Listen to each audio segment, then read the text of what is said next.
பகுதிக்கு பிசாசு மிகவும் சப்போர்ட் பண்ணுகிறது. பிசாசுகளை குறித்து இன்றைக்கு கிறிஸ்தவ உலகிலே ஒரு பரபரப்பான ஒரு தன்மையை ஏற்படுத்துகிறார்கள். Because in the Christian world we can see that they are spreading rumors about devil. ஒன்றை நீங்கள் புரிந்து கொள்ள வேண்டும், எப்பொழுது வேதம் உங்களுடைய கைகளில் வருகிறதோ அதற்கு பின்பு எந்த வல்லமையும் உனக்கு முன்பாக நிற்க கூடாது. You should understand one thing, that once the word of God is coming into your hands, no spirits should be against you. உலகத்தில் இருக்கிறவனிலும் உனக்குள் இருக்கிறவர் பெரியவர். He that is in you is greater than he that is in the world. அந்த வல்லமையை நீ பெற்றுக்கொண்டு உனக்குள் இருக்கிற அந்த சக்தியின் மூலமாகவே இந்த எதிர்க்கிற எந்த சக்தியையும் நீ மேற்கொள்ள முடியும். Receiving that power, and through the power which is in you, you can overcome any other spirit. அடையாறிலே சில காலங்களுக்கு முன்பாக விசுவாச பயணம் இல்லாவிட்டால் விசுவாச பயணம் என்ற ஒரு பயணத்தை வைத்திருந்தார்கள். Few years before there was a journey as the faith journey in Adayar. faith tour னு சொல்லுவாங்க, அதுக்கு பேர். It will be called as the faith tour. ஒரு குறிக்கப்பட்ட இடத்துல கொண்டு போய் 10 பிரதர்ஸ் கொண்டு போய் இறக்கி விட்டுருவாங்க. In a particular place they will drop 10 brothers. 10 காசு கூட கையில கொடுக்க மாட்டாங்க. They will never give them even 10 pies. சாப்பாடும் கொடுக்க மாட்டாங்க. They will not be given food. பக்கத்துல உள்ள faith homeக்கு போக கூடாது. They should not go to the neighboring faith home. பக்கத்துல உள்ள விசுவாசிகள் வீடுகளுக்கு போக கூடாது. They should not go to the neighboring believers house. ஒரு குறிக்கப்பட்ட டைம் சொல்லுவாங்க, அப்ப நீ அடையார் வந்து சேர்ந்துறணும், அவ்வளவு வேற. They will say a particular time when they have to come back to Adayar. நீ சாப்பிட்டாலும் சரி சாப்பிடாட்டாலும் பரவாயில்லை. Whether you eat or not, it's not a matter. உன்னுடைய விசுவாசத்தை நீ பயிற்சி வித்து சாப்பிடலாம், காணிக்கை வாங்கலாம், ஊழியம் செய்யலாம், அடி வாங்கலாம், பஸ்ஸில் வந்தாலும் சரி நடந்து வந்தாலும் சரி குறிக்கப்பட்ட நேரத்தில் நீ அடையார் வந்து சேர்ந்து விட வேண்டும். You can exercise your faith and get the money and eat the food, or you can walk it or come by bus and reach back in Adayar. இப்படி ஒரு faith tour இப்பவும் ட்ரெய்னிங் கொடுக்கறாங்க. Even now they are giving training in that faith tour. ஆனா அதுல ஒரு சில group நல்ல செழிப்பா வருவாங்க. But some of them will come, a group will come very fertile. ஒரு சில குரூப் பாத்தீங்கன்னா எனக்கு சோறே கிடைக்கலன்னு புலம்பிக்கிட்டே வந்து சேருவாங்க. But some of them will come lamenting, saying that they didn't get food at all. ஆனா இவைகளுக்கு மத்தியில ஒரு குரூப் வரும், எங்களுக்கு சாப்பாடு கிடைக்கல, ஆனா பிசாசு எங்களை பார்த்து ஓடுனது அலர்னது அற்புதம் நடந்தது என்று சொல்லுவார்கள். But in the midst of this another group will say, we didn't get food, but still looking at us Satan began to flee and began to roar away. கர்த்தர் தங்களை ஒவ்வொரு விதங்களிலே நடத்தினதை அவர்கள் வந்து சொல்லும் பொழுது ஆச்சரியமாக இருக்கும். When each of them say of the way the Lord has dealt with them, it will be marveling. அதுல முக்கியமானது பிசாசுகளை துரத்துவதுதான். And most important is casting out demons. ஊழியத்தினுடைய ஒரு பகுதிக்கு பிசாசு மிகவும் சப்போர்ட் பண்ணுகிறது. And Satan is supporting a group of ministry too. அது மனுஷர்களை பிடிக்கிறது, ஆனால் மனிதர்களை பிடிப்பதன் மூலமாய் அவன் சரியாய் நம்மிடத்துல வந்து விட்டானா அந்த ஆத்மா நம்முடைய கையில பிடிபடுகிறது. It is catching hold of people, but if he is cautioned about that, those souls are coming into our hands. சில நேரங்களில் அது சேம் சைடு கோலாக நமக்கு மாறுகிறது. Sometimes it becomes the same side goal to us. இப்படி தான் अनेक இடங்களில் நாம் பார்க்கிறோம். That's how we see in many places. அவங்க சொல்றாங்க கண்ணை மூடாமலே ஏய் போ அப்படினா அது ஓடிரும், அவ்வளவு பவர் இருந்துச்சுன்னு சொன்னாங்க. They say that even without closing their eyes, if they say you get out, it will go out. கர்த்தருடைய பரிசுத்த நாமத்துக்கு மகிமை உண்டாவதாக. Glory be to the holy name of the Lord. லூக்கா எழுதின சுவிசேஷம் 10ஆம் அதிகாரம் 17, 18, 19, 20 வசனங்கள் வாசிக்க கேட்கலாம். Luke's Gospel chapter 10 verses 17, 18, 19 and 20. பின்பு அந்த 70 பேரும் சந்தோஷத்தோட திரும்பி வந்து, ஆண்டவரே, உம்முடைய நாமத்தினாலே பிசாசுகளும் எங்களுக்கு கீழ்ப்படுகிறது என்றார்கள். அவர்களை அவர் நோக்கி, சாத்தான் மின்னலை போல வானத்திலிருந்து விழுகிறதை கண்டேன். இதோ சர்ப்பங்களையும் தேள்களையும் மிதிக்கவும் சத்ருவினுடைய சகல வல்லமையையும் மேற்கொள்ளவும் உங்களுக்கு அதிகாரம் கொடுக்கிறேன். ஒன்றும் உங்களை சேதப்படுத்த மாட்டாது. ஆகிலும் ஆவிகள் உங்களுக்கு கீழ்ப்படுகிறதற்காக நீங்கள் சந்தோஷப்படாமல் உங்கள் நாமங்கள் பரலோகத்தில் எழுதியிருக்கிறதற்காக சந்தோஷப்படுங்கள் என்றார். கர்த்தருடைய பரிசுத்த நாமத்துக்கு மகிமை உண்டாவதாக. Glory be to the holy name of the Lord. ஆண்டவராகிய இயேசு கிறிஸ்து இந்த உலகத்தில் இருந்த பொழுது நடந்த காரியங்களை நாம் இப்பொழுது வாசிக்க கேட்டோம். We heard of the things which the Lord Jesus done when he was living in this world. ஆண்டவராகிய இயேசு கிறிஸ்து 70 பேரை தான் போகிற இடங்களுக்கு முன்பாக 2 பேராக பிரித்து அவர் அனுப்பினார். Jesus Christ chose the 70 of them and sent them 2 by 2.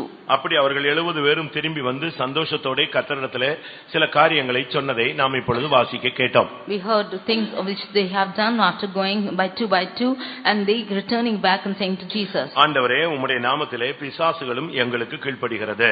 They said, Lord, in your name Satan is also subject to us. 20ஆம் வசனத்திலே இயேசு அதற்கு பதில் சொல்ல ஆரம்பித்தார். And in 20th verse Jesus started to reply to that. ஆவிகள் உங்களுக்கு கீழ்ப்படுகிறதற்காக நீங்கள் சந்தோஷப்படாமல், No, you do not rejoice that the spirits are subject to you, உங்கள் நாமங்கள் பரலோகத்தில் எழுதியிருக்கிறதுக்காக சந்தோஷப்படுங்கள். but rather rejoice because your names are written in heaven. கர்த்தருடைய பரிசுத்த நாமத்துக்கு மகிமை உண்டாவதாக.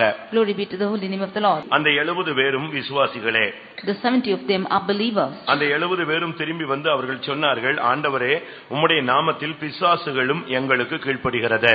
All the 70 returned back and said, Lord, the devils are subject unto us through thy name. அதற்கு இயேசு பதில் சொன்னார், ஆவிகள் உங்களுக்கு கீழ்ப்படியும், கீழ்ப்படிகிறதுக்காக நீங்கள் சந்தோஷப்படாமல் உங்களுடைய பெயர் பரலோகத்தில் எழுதப்பட்டிருக்கிறதுக்காக சந்தோஷப்படுங்கள் என்று சொன்னார். For that Jesus replied that the spirits will be subject unto you, but rejoice not because of that, but because your names are written in heaven. எப்பொழுது நாம் விசுவாசிகளாக மாறுகிறோமோ இல்லாவிட்டால் தேவனுடைய பிள்ளைகளாக மாறுகிறோமோ அந்த நிமிடத்திலிருந்து நம்முடைய வாழ்க்கை முடியும் வரை ஆவிகள் நமக்கு கீழ்ப்படிய வேண்டியது அவசியம். Whenever we become the believers or the children of God, from that day onwards even until the end, the spirits should be subject to us. ஏனென்றால் பிசாசின் கிரியைகளை அழிக்கும்படியாக தேவகுமாரன் வெளிப்பட்டார். Because the Son of Man was revealed that he might destroy the works of devil. நாம் அவருடைய பிள்ளைகள். We are his children. யோவான் எழுதின சுவிசேஷம் 1ஆம் அதிகாரத்தின் அடிப்படையில் பார்க்கும் பொழுது, When we read in John's Gospel, 1st chapter, அங்கே என்ன சொல்லப்பட்டிருக்கிறது? what is said there? 12ஆம் வசனத்திலே அவருடைய நாமத்தின் மேல் விசுவாசம் வைக்கிறவர்கள் எத்தனை பேர்களோ அத்தனை பேரும் அவருடைய பிள்ளைகள் ஆகும்படி அவர் அதிகாரம் கொடுத்திருக்கிறார். But as many as received him, to them gave he power to become the sons of God, even to them that believe on his name. Eden தோட்டத்திலே மனிதனை மேற்கொண்ட வல்லமையை மனிதனை வைத்தே ஜெயிக்க வைப்பதுதான் பிதாவினுடைய திட்டம். The plan of the Father is to defeat the powers which defeated man in Eden. எந்த ஆவி மனிதனை நித்திய ஜீவனை இழக்க வைத்ததோ அந்த வல்லமையை மனிதனை கொண்டே கீழ்ப்படுத்துவதுதான் தேவனுடைய மகத்தான திட்டம். The powers which made man to lose the eternal life, the Lord's plan is to defeat those powers through man. அப்படி ஒரு மனிதனுக்கு அந்த ஆவி கீழ்ப்படிந்தால் இல்லாவிட்டால் அவன் அபிஷேகத்தினால் அந்த ஆவிகளை கீழ்ப்படுத்தினால் அவனுடைய நாமம் பரலோகத்தில் எழுதப்படுகிறது. If the spirits are subject to him, or if by his anointing the spirits are subjected to him, then his name is written in heaven. அவர்கள் பிசாசுகளும் ஆவிகளும் கீழ்ப்படிந்ததுக்காக சந்தோஷப்பட்டார்கள். இயேசு சொன்னார், பிசாசுகளும் ஆவிகளும் கீழ்ப்படிந்ததுக்காக நீங்கள் சந்தோஷப்பட வேண்டாம். இந்த சம்பவத்தின் நிமித்தம் உங்களுடைய நாமங்கள் பரலோகத்தில் எழுதப்பட்டது, அதற்காக நீங்கள் சந்தோஷப்படுங்கள். They rejoice because the spirits and devils were subject to them, but Jesus said, you do not rejoice for that, but because your names are written in heaven. இதிலிருந்து நாம் விளங்கிக் கொள்ளக்கூடிய சத்தியம் என்ன? What is the truth we understand from this? எப்பொழுது பிசாசுகளை நீங்கள் மேற்கொள்ளுகிறீர்களோ நாம் மேற்கொள்ளுகிறோமோ அப்பொழுது நம்முடைய நாமம் பரலோகத்தில் எழுதப்படுகிறது. Whenever we overcome this spirits, then our names are written in heaven. இந்த பிசாசுகள் என்று சொன்னால் என்ன? What is the meaning of these devils? இல்லாவிட்டால் ஆவிகள் கீழ்ப்படுகிறது என்று இங்கே அவர்கள் சொன்னார்களே, அப்படி என்றால் என்ன? They said that the spirits are subject unto us, then what is that meaning? பிரியமானவர்களே, ஆவிகள் கீழ்ப்படிய வேண்டியது அவசியம். Dear beloved, spirits must be subject. உனக்குள்ளே இருக்கிறது தேவனுடைய ஆவியானால் உனக்கு முன்பாக இருக்கிறதான வல்லமை உனக்கு முன்பாக கீழ்ப்படிய வேண்டும். If it is the spirit of God which is in you, then the spirit which is standing against you should be subject to you. மனிதனுடைய கீழ்ப்படியாமையினால் சகலமும் கீழ்ப்பட்டிருக்க காணோம் என்று நாம் பார்க்கிறோம். We see that because of the disobedience of man, we see the disobedience in all nature. நீங்கள் தேவனுக்கு கீழ்ப்படிந்தால் பிசாசுகளுக்கு நீங்கள் எதிர்த்து நிற்க முடியும். If you obey to God, you can resist Satan. யாக்கோபு தன்னுடைய நிருபத்திலே எழுதும் பொழுது When James is writing in his epistle, இந்த வார்த்தையை தெளிவாக எழுதுகிறார். he's writing this word clearly. யாக்கோபு 4ஆம் அதிகாரம் 7ஆம் வசனத்தை பார்க்கும் பொழுது, In James 4:7, தேவனுக்கு கீழ்ப்படிந்திருங்கள், பிசாசுக்கு எதிர்த்து நில்லுங்கள், அப்பொழுது அவன் உங்களை விட்டு ஓடி போவான். Submit yourselves therefore to God, resist the devil and he will flee from you. அப்படினால் பிசாசுகள் நமக்கு கீழ்ப்படிய வேண்டியது நம்முடைய சுதந்திரம் இல்லாவிட்டால் நம்முடைய அதிகாரம் இல்லாவிட்டால் நம்முடைய உரிமை என்பதை நாம் மறந்து போய்விடக் கூடாது. We should not forget that devils should be subject to us, that is our authority, that is our inheritance, and we should just claim to it. ஏனென்றால் பிசாசுகளை குறித்து இன்றைக்கு கிறிஸ்தவ உலகிலே ஒரு பரபரப்பான ஒரு தன்மையை ஏற்படுத்துகிறார்கள். Because in the Christian world we can see that they are spreading rumors about devils. ஒன்றை நீங்கள் புரிந்து கொள்ள வேண்டும், எப்பொழுது வேதம் உங்களுடைய கைகளில் வருகிறதோ அதற்கு பின்பு எந்த வல்லமையும் உனக்கு முன்பாக நிற்க கூடாது. You should understand one thing, that once the word of God is coming into your hands, no spirit should be against you. உலகத்தில் இருக்கிறவனிலும் உனக்குள் இருக்கிறவர் பெரியவர். He that is in you is greater than he that is in the world. அந்த வல்லமையை நீ பெற்றுக்கொண்டு உனக்குள் இருக்கிற அந்த சக்தியின் மூலமாகவே இந்த எதிர்க்கிற எந்த சக்தியையும் நீ மேற்கொள்ள முடியும். Receiving that power, and through the power which is in you, you can overcome any other spirit. அடையாறிலே சில காலங்களுக்கு முன்பாக விசுவாச பயணம் இல்லாவிட்டால் விசுவாச பயணம் என்ற ஒரு பயணத்தை வைத்திருந்தார்கள். Few years before there was a journey as the faith journey in Adayar. faith tour னு சொல்லுவாங்க அதுக்கு பேர். It will be called as the faith tour. ஒரு குறிக்கப்பட்ட இடத்துல கொண்டு போய் 10 brothers கொண்டு போய் இறக்கி விட்டுருவாங்க. In a particular place they will drop 10 brothers. 10 காசு கூட கையில கொடுக்க மாட்டாங்க. They will never give them even 10 paise. சாப்பாடும் கொடுக்க மாட்டாங்க. They will not be given food. பக்கத்துல உள்ள faith homeக்கு போக கூடாது. They should not go to the neighboring faith home. பக்கத்துல உள்ள விசுவாசிகள் வீடுகளுக்கு போக கூடாது. They should not go to the neighboring believers house. ஒரு குறிக்கப்பட்ட டைம் சொல்லுவாங்க. அப்ப நீ அடையார் வந்து சேர்ந்துறணும் அவ்வளவு வேற. They will say a particular time when they have to come back to Adayar. நீ சாப்பிட்டாலும் சரி சாப்பிடாட்டாலும் பரவாயில்லை. Whether you eat or not, it's not a matter. உன்னுடைய விசுவாசத்தை நீ பயிற்சி வித்து சாப்பிடலாம், காணிக்கை வாங்கலாம், ஊழியம் செய்யலாம், அடி வாங்கலாம், பஸ்ஸில் வந்தாலும் சரி நடந்து வந்தாலும் சரி குறிக்கப்பட்ட நேரத்துல நீ அடையார் வந்து சேர்ந்து விட வேண்டும். You can exercise your faith and get the money and eat the food, or you can walk it or come by bus and reach back in Adayar. இப்படி ஒரு faith tour இப்பவும் ட்ரெய்னிங் கொடுக்கறாங்க. Even now they are giving training in that faith tour. ஆனா அதுல ஒரு சில group நல்ல செழிப்பா வருவாங்க. But some of them will come, a group will come very fertile. ஒரு சில குரூப் பாத்தீங்கன்னா எனக்கு சோறே கிடைக்கலன்னு புலம்பிக்கிட்டே வந்து சேருவாங்க. But some of them will come lamenting saying that they didn't get food at all. ஆனா இவைகளுக்கு மத்தியில ஒரு குரூப் வரும், எங்களுக்கு சாப்பாடு கிடைக்கல, ஆனா பிசாசு எங்களை பார்த்து ஓடுனது அலர்னது அற்புதம் நடந்தது என்று சொல்லுவார்கள். But at the midst of this another group will say we didn't get food, but looking at us Satan began to flee and began to roar away. கர்த்தர் தங்களை ஒவ்வொரு விதங்களிலே நடத்தினதை அவர்கள் வந்து சொல்லும் பொழுது ஆச்சரியமாக இருக்கும். When each of them say of the way the Lord has dealt with them, it will be marveling. அதுல முக்கியமானது பிசாசுகளை துரத்துவதுதான். And most important is casting out demons. ஊழியத்தினுடைய ஒரு பகுதிக்கு பிசாசு மிகவும் சப்போர்ட் பண்ணுகிறது. And Satan is supporting a group of ministry too. அது மனுஷர்களை பிடிக்கிறது. ஆனால் மனிதர்களை பிடிப்பது மூலமாய் அவன் சரியாய் நம்மிடத்துல வந்து விட்டானா அந்த ஆத்மா நம்முடைய கையில பிடிபடுகிறது. It is catching hold of people, but if he is cautioned about that, those souls are coming into our hands. சில நேரங்களில் அது சேம் சைடு கோலாக நமக்கு மாறுகிறது. Sometimes it becomes the same side goal to us. இப்படி தான் अनेक இடங்களில் நாம் பார்க்கிறோம். That's how we see in many places. அவங்க சொல்றாங்க கண்ணை மூடாமலே ஏய் போ அப்படினா அது ஓடிரும். அவ்வளவு பவர் இருந்துச்சுன்னு சொன்னாங்க. They say that even without closing their eyes, if they say you get out, it will go out. எதுக்கு இதை சொல்லுகிறேன்? Why I say this? நமக்குள்ள தேவனுடைய வல்லமை தங்கி தாபரிக்க வேண்டிய காலம் இதுதான். This is the time when the power of God should dwell in us. பிசாசை துரத்தணும் அப்படினா ஒரு ஆளை கூட்டி வர கூடாது. If you have to cast out demons, you should not go call another person. உனக்குள்ளேயே அந்த வல்லமை இருக்கிறது. You have the power in you. உனக்குள்ளேயே அந்த வல்லமை இருக்கிறது. You have the power in you. அதனால தான் இயேசு சொன்னார் வைத்தியனே முதலாவது உன்னை நீயே என்ன செய் குணமாக்கு என்று பேசினார். Therefore Jesus said, physician, first heal thyself. உங்களுக்குள்ள இருக்கிற வல்லமையை முதலாவது விசுவாசியுங்கள். You should believe the power which is in you. உனக்குள்ள இருக்கிற விளக்கு கொளுத்து. You burn the lamp which is in you. உனக்குள்ள ஒரு குத்து விளக்கு இருக்கிறது. You have a lamp within you. உனக்குள்ள ஒரு எண்ணெய் இருக்கிறது. You have an oil in you. உனக்குள்ள ஒரு தீ ஒரு நெருப்பு இருக்கிறது. And you have a fire in you. நீயே அதை எழுத்து கொளுத்தி நீ பிரகாசிக்க ஆரம்பிக்கலாம். You yourself should light it and begin to shine. இங்கே நாம் பார்க்கும் பொழுது அவங்க சொல்றாங்க பிசாசுகள் இல்லாவிட்டால் ஆவிகள் எங்களுக்கு கீழ்ப்படிகிறது என்று சொன்னார்கள். When we see out here, they say that the spirits or the devils are subject to us. இந்த ஆவிகள் பிசாசுகள் சொன்னாங்களே அதனுடைய பெயர் சொல்லல. Today when they said devils or the spirits, they did not name them. நாம இப்ப பிசாசு பிடிச்ச ஒரு ஆளை பார்த்தோம்னு சொன்னா, now if we see a person who is இல்ல அந்த ஆவியோட நம்ம பேசணும் சொன்னா, or if we have to speak to those spirits, ஏதோ ஒரு வார்த்தையை அது பேசும். it will speak out words. இல்லாவிட்டா ஏதோ ஒரு பெயரை சொல்லும். or it will tell its name. செத்து போன மனுஷனுடைய பெயரை சொல்லும். one of the dead persons. இல்லாவிட்டா ஏதாவது விக்கிரகங்களுடைய பெயரை சொல்லும். it will tell the name of the idols. இல்லாவிட்டா குலதெய்வங்களுடைய பெயரை சொல்லும். or it will tell the name of the children. இப்படி சில காரியங்களை நாம் இந்த உலகத்திலே நாம் பார்க்க முடியும். like this we can see of certain attitudes. இப்படிப்பட்ட சில காரியங்களை நாம் பூமியிலே கேட்கவும் முடியும். in the world also we can hear of these matters. சிலருக்குள்ள இப்படிப்பட்ட ஆவிகளுடைய போராட்டங்கள் வரும் பொழுது நான் செத்து போன ஆவி இல்ல சித்தப்பா வந்திருக்கிறேன் மாமா வந்திருக்கிறேன் எதையாவது ஒண்ணு அது பேச ஆரம்பிக்கும். some of them when the spirits enter into them, they begin to speak that they are the uncle or the small father has come. இயேசு ஒரு மனுஷனுக்குள்ள உன்னுடைய பெயர் என்ன நீ யார் என்று கேட்டார். when Jesus asked a man as to what was his name, அது காமனா சொல்லிருச்சு நான் லேகியோன் சொல்லிருச்சு. it commonly said it was legion. லேகியோன் சொல்றது ஒரு மனுஷனுடைய பெயர் அல்ல. legion is not the name of a man. அது ஒரு படைப்பிரிவினுடைய மொத்த கூட்டு தொகையை சொல்லுகிறது. it is telling the name of a group of a host. ஒரு நாட்டில லேகியோன் என்று சொன்னால் 2000 பேர் என்று சேர்ந்த படைக்கு தான் அந்த பெயர். in one country it is named as legion for 2000 of the host. 2000 போர் வீரர்கள் சேர்ந்த ஒரு பட்டாலியனுக்கு தான் லேகியோன் என்று சொல்வார்கள். 2000 people who are in the battalion are called the legion. இன்னொரு தேசத்துல பாத்தீங்கன்னா 6000 பேர் சேர்ந்ததான ஒரு பட்டாலியனுக்கு தான் லேகியோன் என்று சொல்வார்கள். in another country 6000 10,000 of the battalion is called the legion. இப்படித்தான் இன்றைக்கு உலகத்திலே பலவிதமான ஆயிரக்கணக்கான ஆவிகள் ஒரு மனிதனுக்குள்ளே புகுந்து அவனுடைய கொஞ்சகால வாழ்க்கையை சீர்குலைத்து விடுகிறது. Like this, thousands of spirits are entering into a man and is spoiling a little life of him. ஒரு இடத்துல பிசாசை துரத்தும் பொழுது அந்த ஆவி பெயரை கேட்ட பொழுது அசுத்தம் அசுத்தம் என்றே சொன்னது.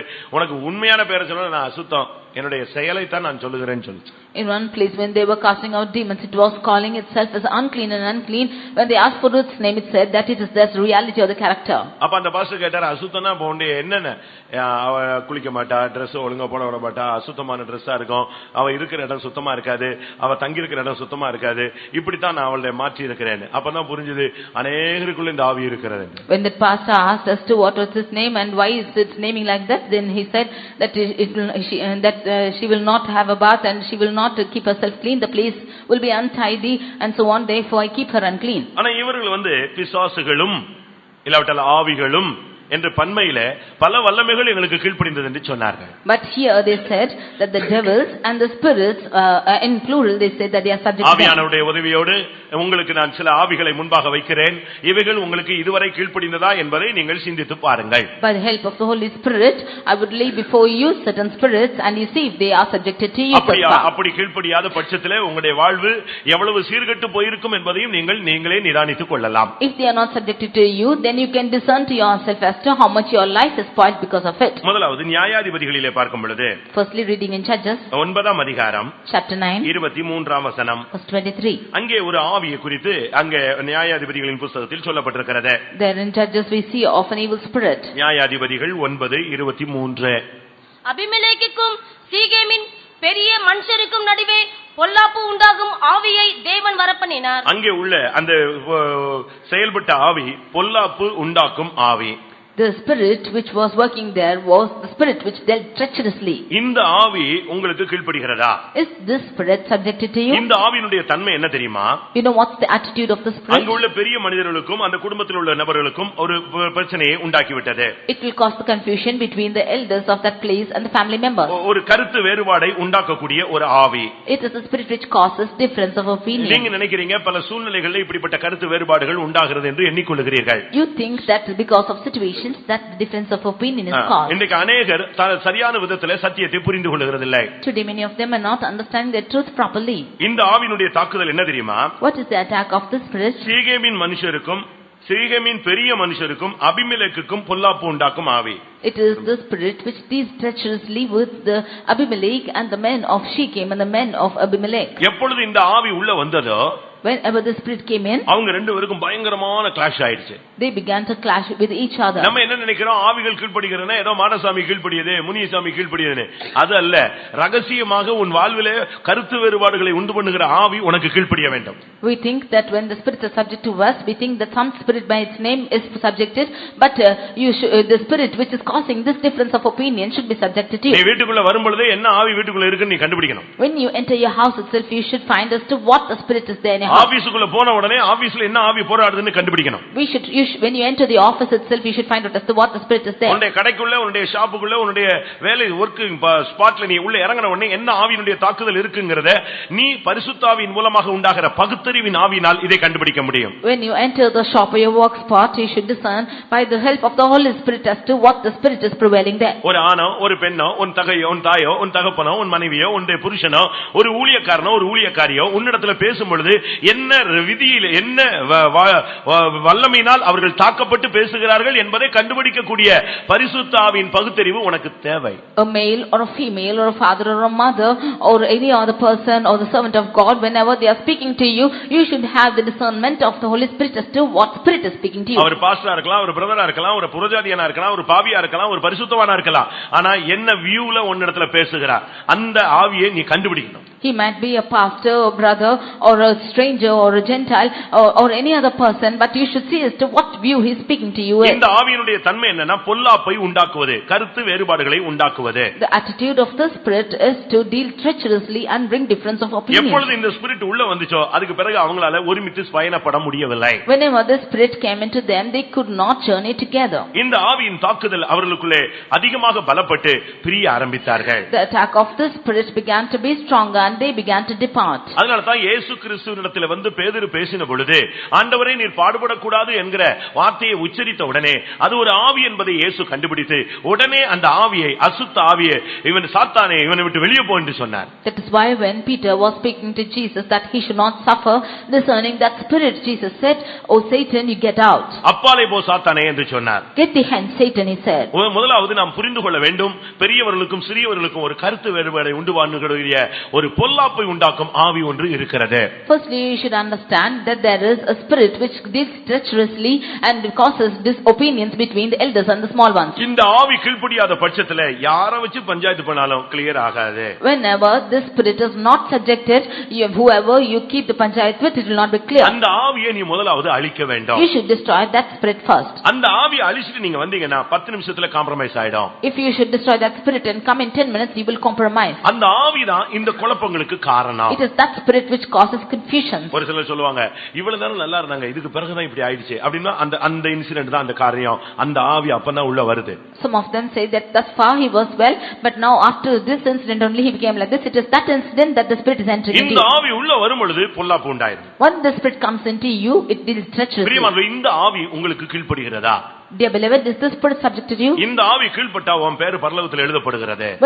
When the spirit is subjected to you, your name is written in கருத்து heaven. வேறுபாடை உண்டாக்கி உன்னை பிரிவினைக்குள்ளே கொண்டு வரக்கூடிய அந்த பொல்லாப்பை உண்டாக்கும் ஆவி இன்றைக்கு இந்த கூட்டம் முடியறதுக்குள்ளே உனக்கு கீழ்ப்படின உன் பாதங்களுக்கு கீழே வர வேண்டும். The evil spirit which is dealing treacherously to cause difference of opinions and is separating you should come to your feet at the close of this meeting. ஏசாயா 19 அதிகாரத்திலே Isaiah chapter 19. நான் கீழ்ப்படிய வேண்டிய இல்லாவிட்டால் உன் வாழ்வை போராடிக் கொண்டிருக்கிற சில ஆவிகளை உனக்கு இனங்காட்டி சொல்ல விரும்புகிறேன். I would like to cite certain spirits which are striving with you.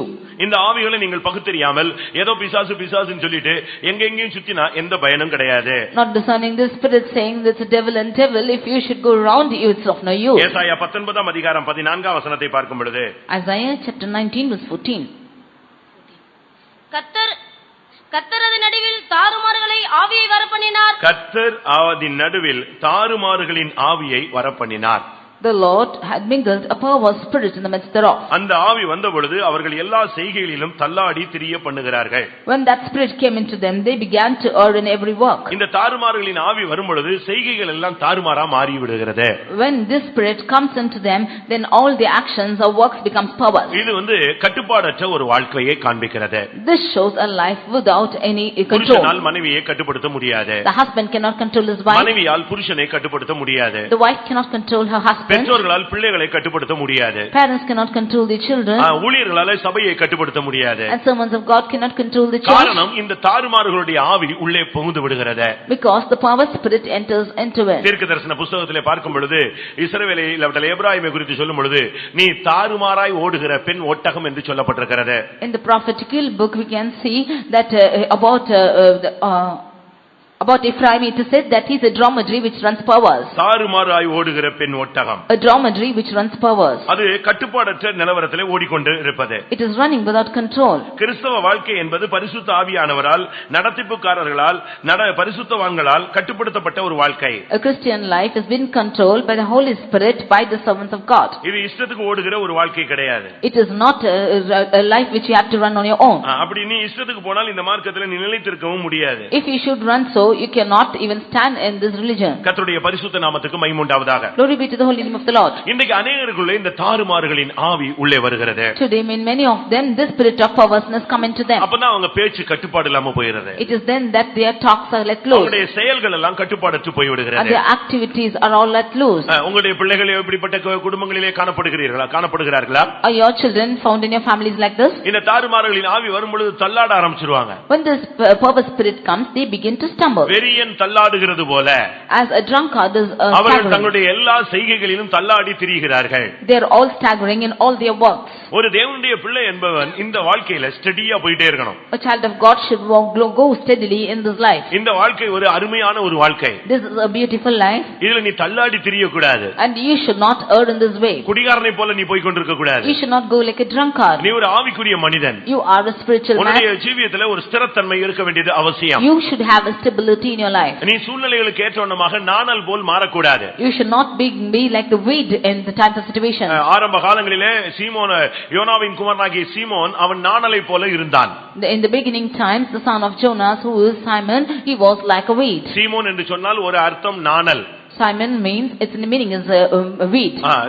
சூழ்நிலைக்கு ஏற்றவண்ணமாய் ஆடிக்கொண்டே இருப்பான். He will shake according to situations. காத்தடிச்சா அதுக்கு ஏத்த மாதிரி ஆடுவான். When the wind blows, it will shake. தண்ணீரின் போக்குக்கு ஏற்றவண்ணமாய் மாறிக்கொள்வான். He will go along with the water. இவனை first time இயேசு touch பண்ணி அவனோட பேசின உடனே சொன்னார், சீமோனே நான் உன்னை கேபாவாய் மாற்றுகிறேன். When Jesus met him, he said, first, Simon, I make you a Cephas. நான் உன்னை பேதுருவாக மாற்றுகிறேன். I make you as Peter.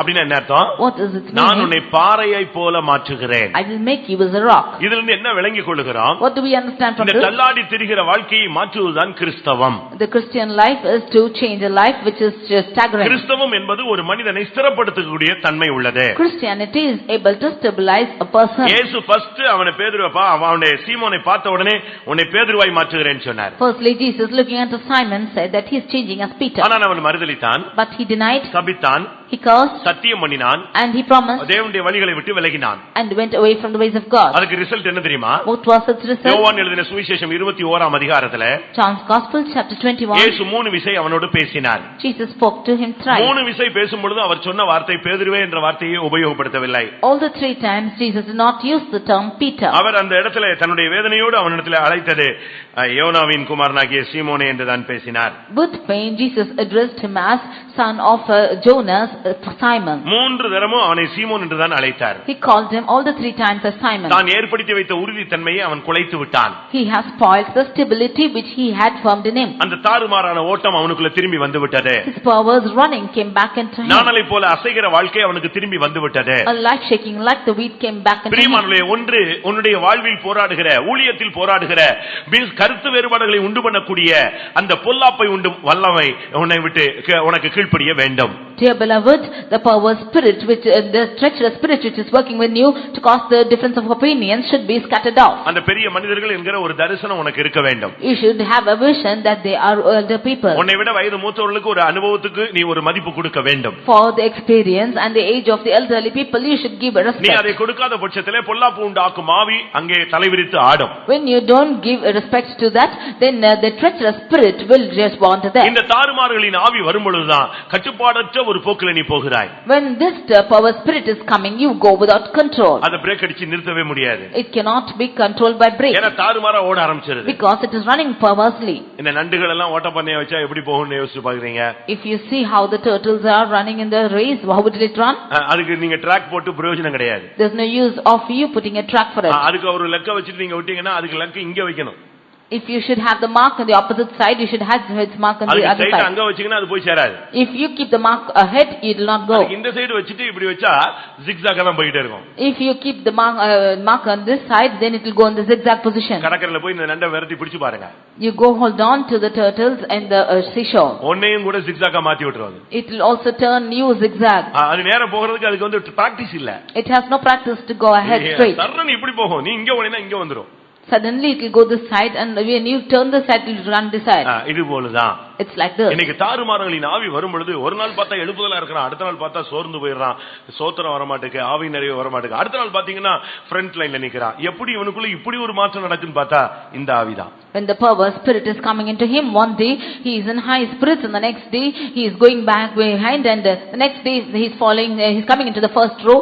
This is the spirit which is prevailing in him. ஆண்டவர் சொல்றாரு, And the Lord said, எபிரேயர் 12:1 சீராய் ஓடக்கடவோம். In Hebrews 12:1 he says we should run this race properly. விசுவாசத்தை துவக்குகிறவரும் முடிக்கிறவருமாகிய அவரை நோக்கி நீங்கள் பொறுமையோடு சீராய் ஓடுங்கள் என்றுதான் சொல்லப்பட்டிருக்கு. Looking unto him who is the author and finisher of faith, let us run this race patiently. எத்தனை குடும்பங்களிலே இல்ல எத்தனை பேருடைய வாழ்க்கையிலே எத்தனை பேருடைய ஊழியங்களிலே இந்த தாறுமாறுகளுடைய ஆவியின் தாக்குதல் இருக்கிறது. In how many of your life, in how many of your ministry, in how many of your families, the spirit of perverseness is prevailing. ஏசாயா 29 பார்க்கும் பொழுது, Isaiah chapter 29 29:10 verse 10. ஏசாயா 29:10 கர்த்தர் உங்கள் மேல் கனநித்திரையின் ஆவியை வரப்பண்ணி உங்கள் கண்களை அடைத்து ஞானதிருஷ்டிக்காரராகிய உங்கள் உங்கள் தீர்க்கதரிசிகளுக்கும் தலைவர்களுக்கும் முக்காடு போட்டார். கர்த்தர் உங்கள் மேல் கனநித்திரையின் ஆவியை வரப்பண்ணினார். The Lord had caused spirit of deep sleep நீங்க to come upon ஏதோ you. ஆவிகள் கீழ்ப்படுகிறது உடனே செய்வனை ஏவல் பில்லி சுனியம் தகடு தாயத்து மருந்து மையி இதெல்லாம் நமக்கு கீழ்ப்படுகிறது. இதெல்லாம் ரொம்ப சிம்பிள் காரியம் பிரியமானவர்களே. When you say it's the spirits which are subjected to you, you think that it's the spirit of magic or the spirit of sorcery is subjected to you. This is all very simple. போன்னு சொன்னா போயிடும். When you cast it out, it will go. நான் இப்ப சொல்றேன் பாருங்க, இது அதை விட பாய்சனான spirit. But these are the spirits which are more poisonous than that. அதனால தான் உலகத்துல ஒருத்தன் சொன்னா ஆடுற ஆவியை துரத்துறது சுலபம், ஆடாம உட்கார்ந்திருக்கான் பாருங்க, இவனை துரத்துறது இவனுக்குள்ள இருக்கிற ஆவியை துரத்துறது தான் கஷ்டம்னு சொன்னாங்க. Therefore in the world they say that the spirit which is dancing can be fled away very easily, but the spirit which is not which is standing erect, it cannot be cast out easily. நான் வந்திருக்கிறேன், நான் யார் தெரியுமா அப்படின்னு சொன்னா right, அது attendance கொடுத்துருச்சு, இனி போக போகுதுன்னு அர்த்தம். The spirit which says that do you know who I am, and it is given its attendance, therefore it will go. ஆனா புருஷனுக்குள்ள மனைவிக்குள்ள பிள்ளைக்குள்ள சில ஆவி வருது, அது ஆடாது, ஆனா குடும்பத்தை ஆட வைக்கும். The spirit which is coming into the husband, wife or children will never dance, but it will make the whole family to dance. சில ஊழியக்காரங்களுக்குள்ள வரும், It will come into some servants of God. அவங்க ஆடவே மாட்டாங்க. They will never be shaken. அவங்க அந்நிய பாஷை பேசுவாங்க, தீர்க்கதரிசனம் பேசுவாங்க, ஆனா ஊழியம் ஆடும். They will speak in tongues and also prophesy, but the ministry will shake. சர்ச்சே ஆடும். The whole church will shake. இது ஆடாத ஆவிகள் வாழ்க்கையை ஆட வைக்கிறது. The spirits which never dance is making the life to dance. இங்க மூணாவது ஒரு ஆவி வருகிறது, கனநித்திரையின் ஆவி. A third spirit here is the spirit of deep sleep. 21ஆம் நூற்றாண்டுல இந்த ஆவி ஹை ஸ்பீட்ல வர்க் பண்ணுது. In the 21st century this spirit is working in high speed. அதனால தான் இன்னைக்கு अनेक வீடுகள்ல ஜெபமே இல்ல. That is why in many houses there is no prayer. 4 மணி ஜெபம் அப்படினா அப்படிமா. When it is 4 o'clock prayer, they will say what it means. குடும்ப ஜெபம் இல்ல. The family life is not there. குடும்ப ஜெபம் இல்ல, தனி ஜெபம் இல்ல, 4 மணி ஜெபம் இல்ல. அப்ப என்ன நடக்குதுங்க? பிசாசு அழகா செட்டில் ஆயிருக்கான்னு அர்த்தம். Family life, family prayer is not there, and individual prayer is not there, and personal prayer is not there. Then wholly totally Satan is settled there. உபவாச ஜெபத்துக்கு போனீங்களா? Have you gone to the fasting prayer? இல்ல. No. காத்திருப்பு கூட்டத்துக்கு? Have you gone to the tarrying meeting? No. Bible study? Have you gone to the Bible study? இல்ல. No. பவனி? To the procession? இல்ல. No. அப்ப என்னதான் நீங்க போறீங்க? சண்டே சர்வீஸ் நாங்க போறோம். நான் ஒரு 20 வருஷம் அந்த சபையில விசுவாசியா இருக்கிறேன். விசுவாசின்னு சொல்ல கூடாது. You are a well wisher தானே. அனுதாபி. Then you say that you are going only for the Sunday meetings. It means if you are a 20 years believer, you are only a well wisher. நீ ஒரு பெயர் கிறிஸ்தவன். You are a name nominal Christian. Nominal Christian. You are a nominal Christian. அவ்வளவுதானே தவிர நீ ஒரு spiritual Christian ன்னு சொல்ல முடியாது. மெய்யான கிறிஸ்தவன் சொல்ல முடியாது. You cannot call yourself a spiritual Christian or a true Christian. அதனுடைய தாக்குதல் என்ன? What is the attack of it? இந்த கனநித்திரை தான். It's the deep sleep. இந்த கனநித்திரை வரும்போது ஜெப நேரங்கள் எல்லாம் மண்ணா போய் விடுகிறது. When this deep sleep comes, the prayer times is all going as எத்தனை பேருக்கு மேல இன்னைக்கு கனநித்திரை ஆவி இருக்கு? How many of you have this deep sleep? பிரசங்கம் கேட்கும்போதே தூங்குறான். அப்ப அது என்ன spirit? Even when you hear the message and sleeping, what is the spirit? இவன் தூங்கிட்டு இருக்கான். அது என்ன spirit? All are getting filled in the spirit, you are sleeping. What is that spirit? இது நித்திரை அல்ல. This is not sleep. இது பலவீனமும் அல்ல. This is not weakness. இது ஒரு வீக்னஸும் அல்ல. This is not weakness. இது ஒரு பொல்லாத ஆவி. This is an evil spirit. அது கனநித்திரையின் ஆவி. It is the spirit of deep sleep. எல்லா ஆவில இருப்பாங்க, இவங்க அப்படியே தூங்கிட்டு இருப்பாங்க. நம்ம நினைக்கிறோம் வயசாயிடுச்சு. வயசு எல்லாம் இதுக்கு காரணம் கிடையாது. When all are getting filled in the spirit, they sleep. If we say it is aged, but this is not the cause for it. ஆவிக்குரிய ஜீவிதத்துக்கு வேட்டு வைக்குது இந்த ஆவிங்கிறது நீ கண்டுபிடிக்கணும். You should understand that it is causing a root for underground root for your spiritual life. இந்த கனநித்திரையின் ஆவி வந்ததனால எத்தனையோ குடும்பத்துல ஜெபம் ஒண்ணுமில்லாம போயிடுச்சு. Because of this deep sleep in many families prayer has gone in vain. கர்த்தர் பேசுற நேரங்கள்லாம் தூக்க நேரமாக மாறி விட்டது. The times that the Lord is speaking has become the time of sleep. தேவன் உன்னை சுகமாக்க வர நேரத்துல நீ தூங்கிட்டு இருக்கிறாய். At the time when the Lord wants to heal you, you are sleeping. உனக்கு ஒரு வெளிப்படுத்தல் கொடுக்க வரும்போது நீ தூங்கி கொண்டிருக்கிறாய். When the Lord is coming to give you revelation, you are sleeping. உன் மூலமா சபைக்கு பேசணும்னு வரும்போது நீ தூங்கி கொண்டிருக்கிறாய். When the Lord wants to speak to you to the church, you are sleeping. உனக்கு ஒரு தரிசனம் கொடுக்கணும்னு வந்தா நீ தூங்கி கொண்டிருக்கிறாய். When he wants to give you a vision, you are sleeping. உன்னை முழங்கால் போட்டு ஜெபிக்க வைக்கலாம்னு ஒரு ஏவுதல் கொடுக்கணும்னு வந்தா நீ தூங்கி கொண்டிருக்கிறாய். When he wants to give you an urging to kneel down and pray, you are இப்படி ஒரு தூக்கத்தின் ஆவிக்கு உனக்குள்ள வரும்பொழுது இந்த ஆவி கீழ்ப்படியாத பட்சத்துல உன்னை கடைசி வரைக்கும் தூங்க வச்சிரும். When the spirit of deep sleep is coming into you, when you are not subjecting this spirit, it will make you to sleep till the end. தூங்கின மேன்மையானவர்களை நான் உங்களுக்கு சொல்லுகிறேன். I tell you of the great ones who have slept. ஒரு 4 பேரை சொல்றேன். I tell you of 4 of them have slept. Samson. அவனுடைய தலையை சிரைச்சது கூட அவனுக்கு தெரியாது. He did not know that his hair of his head was shorn. அவனுடைய முடிவு என்னன்னு தெரியுமா? What was his end? அவனுடைய முடிவு என்ன? What was his end? குருடனாய் குரங்காய் மாறினான். He became as a குருடனாய் மாறினான். He became blind. அவனை குரங்க போல வேடிக்கை பொருளாக மாற்றினார். And he became like a monkey who used to give tease them. அப்படிதான் பைபிள் சொல்லுகிறது. That's what the word of God says. அவன் வேடிக்கை காட்டும்படியாக அவனை அழைத்து கொண்டு வந்தார்கள். He was called that he might joke to them. நீ தூங்கி தூங்கி கடைசில உன்னை குரங்காக்கிட்டானா பிசாசு? Because you are sleeping, did the Satan make you as monkey? அடுத்து சிசரா. Nextly Sisera. அவன் ஒரு பயங்கரமான சேனையின் அதிபதி. He was a terrible army host. அவன் கண்ட்ரோல்ல 900 இருப்பு ரதங்கள் இருந்தது. And he had 900 iron chariots with him. ஆனா தப்பிட்டான், ஓடிட்டான், போயிருக்கலாம். ஆனா அங்க போய் அந்த வீட்ல தூங்கிட்டான். He escaped and ran. He could have fled, but he went and slept in that house. தலையில ஒரு பெண் வந்து ஆணியை வச்சு அடிச்சு சாகடிக்கிற வரைக்கும் அவனுக்கு சுயநினைவே என்ன செய்யலையா வரல. எப்படி தூங்கி இருப்பான்னு யோசிங்க. Until a girl came and nailed him with a hammer and he died. He was then sleeping. You see how he sleep. Abraham விசுவாசத்தின் தகப்பன். But he was ஆபிரகாம் விசுவாசத்தின் தகப்பன். Abraham was the father of faith. என்ன நடந்தது? What happened? ஒரு நாள் பலி செலுத்தினான். One day he offered. சாயங்காலம் ஒரு 6:30 மணி இருக்கும்.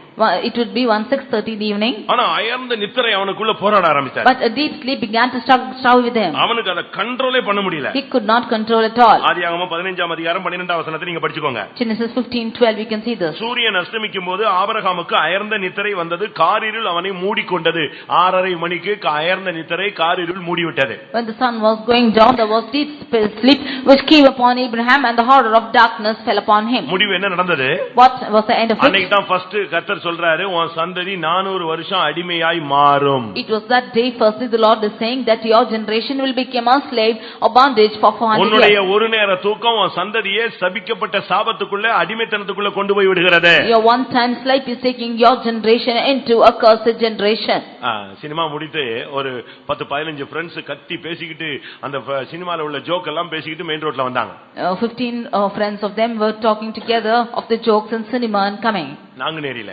It was in Nanganeri. தூக்கிட்டு அவங்க வந்து கத்திட்டு வரான், வழியில ஒரு கட்டில் போட்டு ஒரு ஆள் தூங்கிட்டு இருக்கான் ரோட்ல. When they came shouting like that, a man was sleeping with his cot on the road. இவங்க பயங்கரமா கத்தி விசில் அடிச்சு அந்த ஜோக்க சொல்லி சிரிச்சிட்டு வரான். இந்த மனுஷனுக்குள்ள ஒரு அசைவு கூட இல்லவே இல்ல. They were whistling and shouting and telling of the jokes and coming, but there was no shaking in this man at all. இவங்க இந்த பசங்களுடைய கவனம் எல்லாம் இந்த ஆள் மேல போயிடுச்சு. And the attention of these boys came upon this man. இவ்வளவு கத்தி இந்த ஆள் எலும்புலடான்னு சொல்லிட்டு தூக்கி பாப்பான்னா தூக்கிட்டான். 4 பேர் சேர்ந்து தூக்குனா தூக்கிட்டு போயிட்டே இருக்காங்க.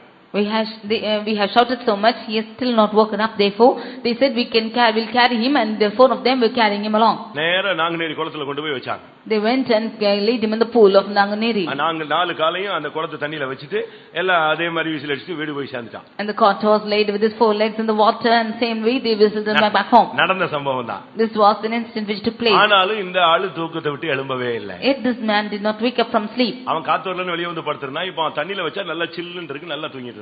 He wanted cool breeze and therefore came out and slept. Now he was laid into the water. He is coolly sleeping there. காலையில தண்ணி எடுக்கிறதுக்கு பெண்கள் வந்தா இவன் எங்க இருக்கறான் இந்த ஆளு? கட்டில போட்டு தண்ணியில படுத்திருக்கான். In the morning when women came to take water, he was laid down. அவனுக்கு கடைசி வரைக்கும் ஒண்ணுமே புரியல. கடைசில யாரை எழுப்பி விட்ட பிறகு அங்க இருந்து ரோட்ல கட்டில தூக்கிட்டு எங்க வந்தான்? வீட்டுக்கு வந்தான். Finally he could not understand anything and he came back with his cot back home. ஆளுங்களும் பயங்கரமான ட்ரெய்னிங் எடுத்தவங்க எல்லாம் இருக்காங்க. Like this people have trained like this. சென்னையில ஒரு பவனி நடந்தது. There was a procession in Chennai. எல்லாரும் 3 பேரா போயிட்டே இருந்தாங்க. And 3 of them were going on. அப்படியே ஒரு ரோட்ல turning. And there was a turning in the road. ஒருத்தன் மட்டும் நேரா போயிட்டே இருக்கான். One man was going straight. எல்லாரும் இங்க வாழ்னா அப்பதான் செய்து அவன் தூங்கிட்டு தான் போயிட்டு இருக்காங்க. All of them asked him to come back. They knew that he is walking in a sleep. நான் சொல்றது உங்களுக்கு வித்தியாசமா இருக்கும். உங்க வீட்லயே உங்கள ஒரு சிலர் தூங்குகிறது போதே நடக்கிறவங்க எல்லாம் பாத்திருப்பீங்க, தூங்கும்போது பேசுறவங்கள பாத்திருப்பீங்க, தூங்கும்போது சிரிக்கிறவங்கள பாத்திருப்பீங்க, எந்திரிச்சு ஓடுறவங்கள பாத்திருப்பீங்களே. Even in your houses you could have seen the people who are walking in their sleep and laughing in their sleep and also speaking in their sleep. அப்படியே தூங்கிட்டு பிரசங்கம் கேட்டுட்டே தூங்கிருப்பாங்க. கடைசில பாயிண்ட் கேட்டா பாயிண்ட் என்ன தெரியும்? கர்த்தாவே இன்னைக்கு நன்றாக பேசினீர்னு சொல்லுவாங்க. நன்றாகத்தான் கர்த்தர் பேசுறார், நீயும் நன்றாகத்தான் தூங்கினாய். As they hear the messages, they will sleep. Will finally ask them what the message is. They said, Lord, you have spoken well because you have sleeping well. இன்னைக்கு எத்தனை ஆக்சிடென்ட் இந்த தூக்கத்தினால நடக்குதுன்னு உங்களுக்கு தெரியுமா? Do you know how many accidents are taking place because of the sleep? எத்தனை பேருடைய சாவுக்கு இந்த தூக்கம் காரணம்னு யோசிச்சு பாருங்க. For how many of their death is this cause of sleep? நான் சொல்றது சிந்திக்கிறதுக்காக சொல்லுகிறேன். I'm asking you to think of it. புதிய ஏற்பாட்டுல பேதுரு ஒரு அயர்ந்த நித்திரைக்குள்ள போய்விட்டான். In the New Testament, Peter went into deep sleep. ஆனா ஜனங்கள் ஜெபித்து அவனை விடுதலைக்கு கொண்டு வந்தார்கள். But the people prayed and brought him out to deliverance. இதுல எதுக்கு நான் பேதுருவை சொன்னேன், எதுக்கு சிம்சோனை சொன்னேன்னா, ஊழியக்காரன் விசுவாசிங்கிற வித்தியாசம் இல்லாம இந்த ஆவி போராடுதுன்னு சொல்றேன். Why I said Samson and Peter, the spirit is striving with no differentiation of a believer or a இந்த worker. கனநித்திரையின் ஆவி கடைசில உனக்கு முக்காடு போட வைக்கும். This spirit of deep sleep will finally put on the veil around you. ஞானதிஷ்டிக்காரர்கள், தீர்க்கதரிசிகள், உங்கள் தலைவர்கள் எல்லாருக்கும் முக்காடு போடுவார். And the spirits will put a veil upon the rulers, seers and prophets. ஞானதிஷ்டிக்காரன் கனநித்திரையின் ஆவி கடன் கொடுக்கும்போது ஞானதிஷ்டி கிடைக்காது. When the seers are giving room for this deep sleep, he will not be given this vision. தீர்க்கதரிசி கனநித்திரையின் ஆவியில தாக்கப்படும் பொழுது தீர்க்கதரிசனம் வராது. When the prophets are attacked by this spirit of deep sleep, there will not prophecy come. தலைவர்களுக்கு இந்த கனநித்திரையின் ஆவி வரும் பொழுது ஜனங்களை லீட் பண்ண, அட்மினிஸ்ட்ரேஷன் பண்ண முடியாது, நிர்வாகம் பண்ண முடியாது.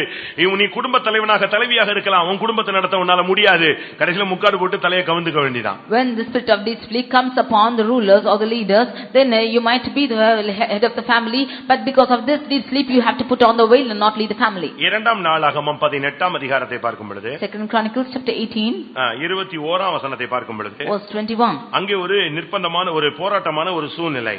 there a desperate and struggling situation. கர்த்தரிடத்திலிருந்து ஏதாவது வார்த்தை கிடைக்குமா? Will there be a word which comes out from the Lord? இப்படி ராஜாக்கள் அலைமோதி திரிகிற ஒரு time. Like this, when the kings were roaming about for this word. ரெண்டு மூணு ராஜாக்கள் உட்கார்ந்துட்டு நம்ம என்ன பண்ணலாம்னு தவிச்சிட்டு இருக்காங்க. Then the 2-3 kings are sitting together and striving as to what they can do. யுத்தத்துக்கு போகலாமா? Shall we go out for battle? போக வேண்டாமா? Shall we not go? போனா ஜெயிக்கலாமா? Will we win or will we go? கிடைக்குமா கிடைக்காதா? Will we get victorious or not? இப்ப நம்ம ஆளுங்களுக்கு கூட ஒரு சிலருக்கு இப்படி ஆயிப்போச்சு. போலாமா போக கூடாதா? யார்ட்ட கேக்குறது? யார்ட்ட ஒரு போன் போடு கேட்கலாம். Even some of our people are like this, whether they can go or not, can call out to somebody and ask for it. இப்போ என்ன நடந்துச்சு? Now what happened? இப்படி கேட்டுக்கிட்டு குழம்பிக்கிட்டே இருக்கும் பொழுது ஒரு ஆவி புறப்பட்டுச்சு. நான் வேணா போறேன் அப்படினுச்சு. When they were confused like this, a spirit rose up and said that I will go. அப்ப கர்த்தர் கேக்குறார், நீ என்ன போய் என்ன பண்ணுவேன்னு கேக்குறார். Then the Lord asked us what he will do. நான் போய் அவனுக்கு ஒரு போதனை பண்ணிட்டு வரேனே. I will go and give him a counsel, it said.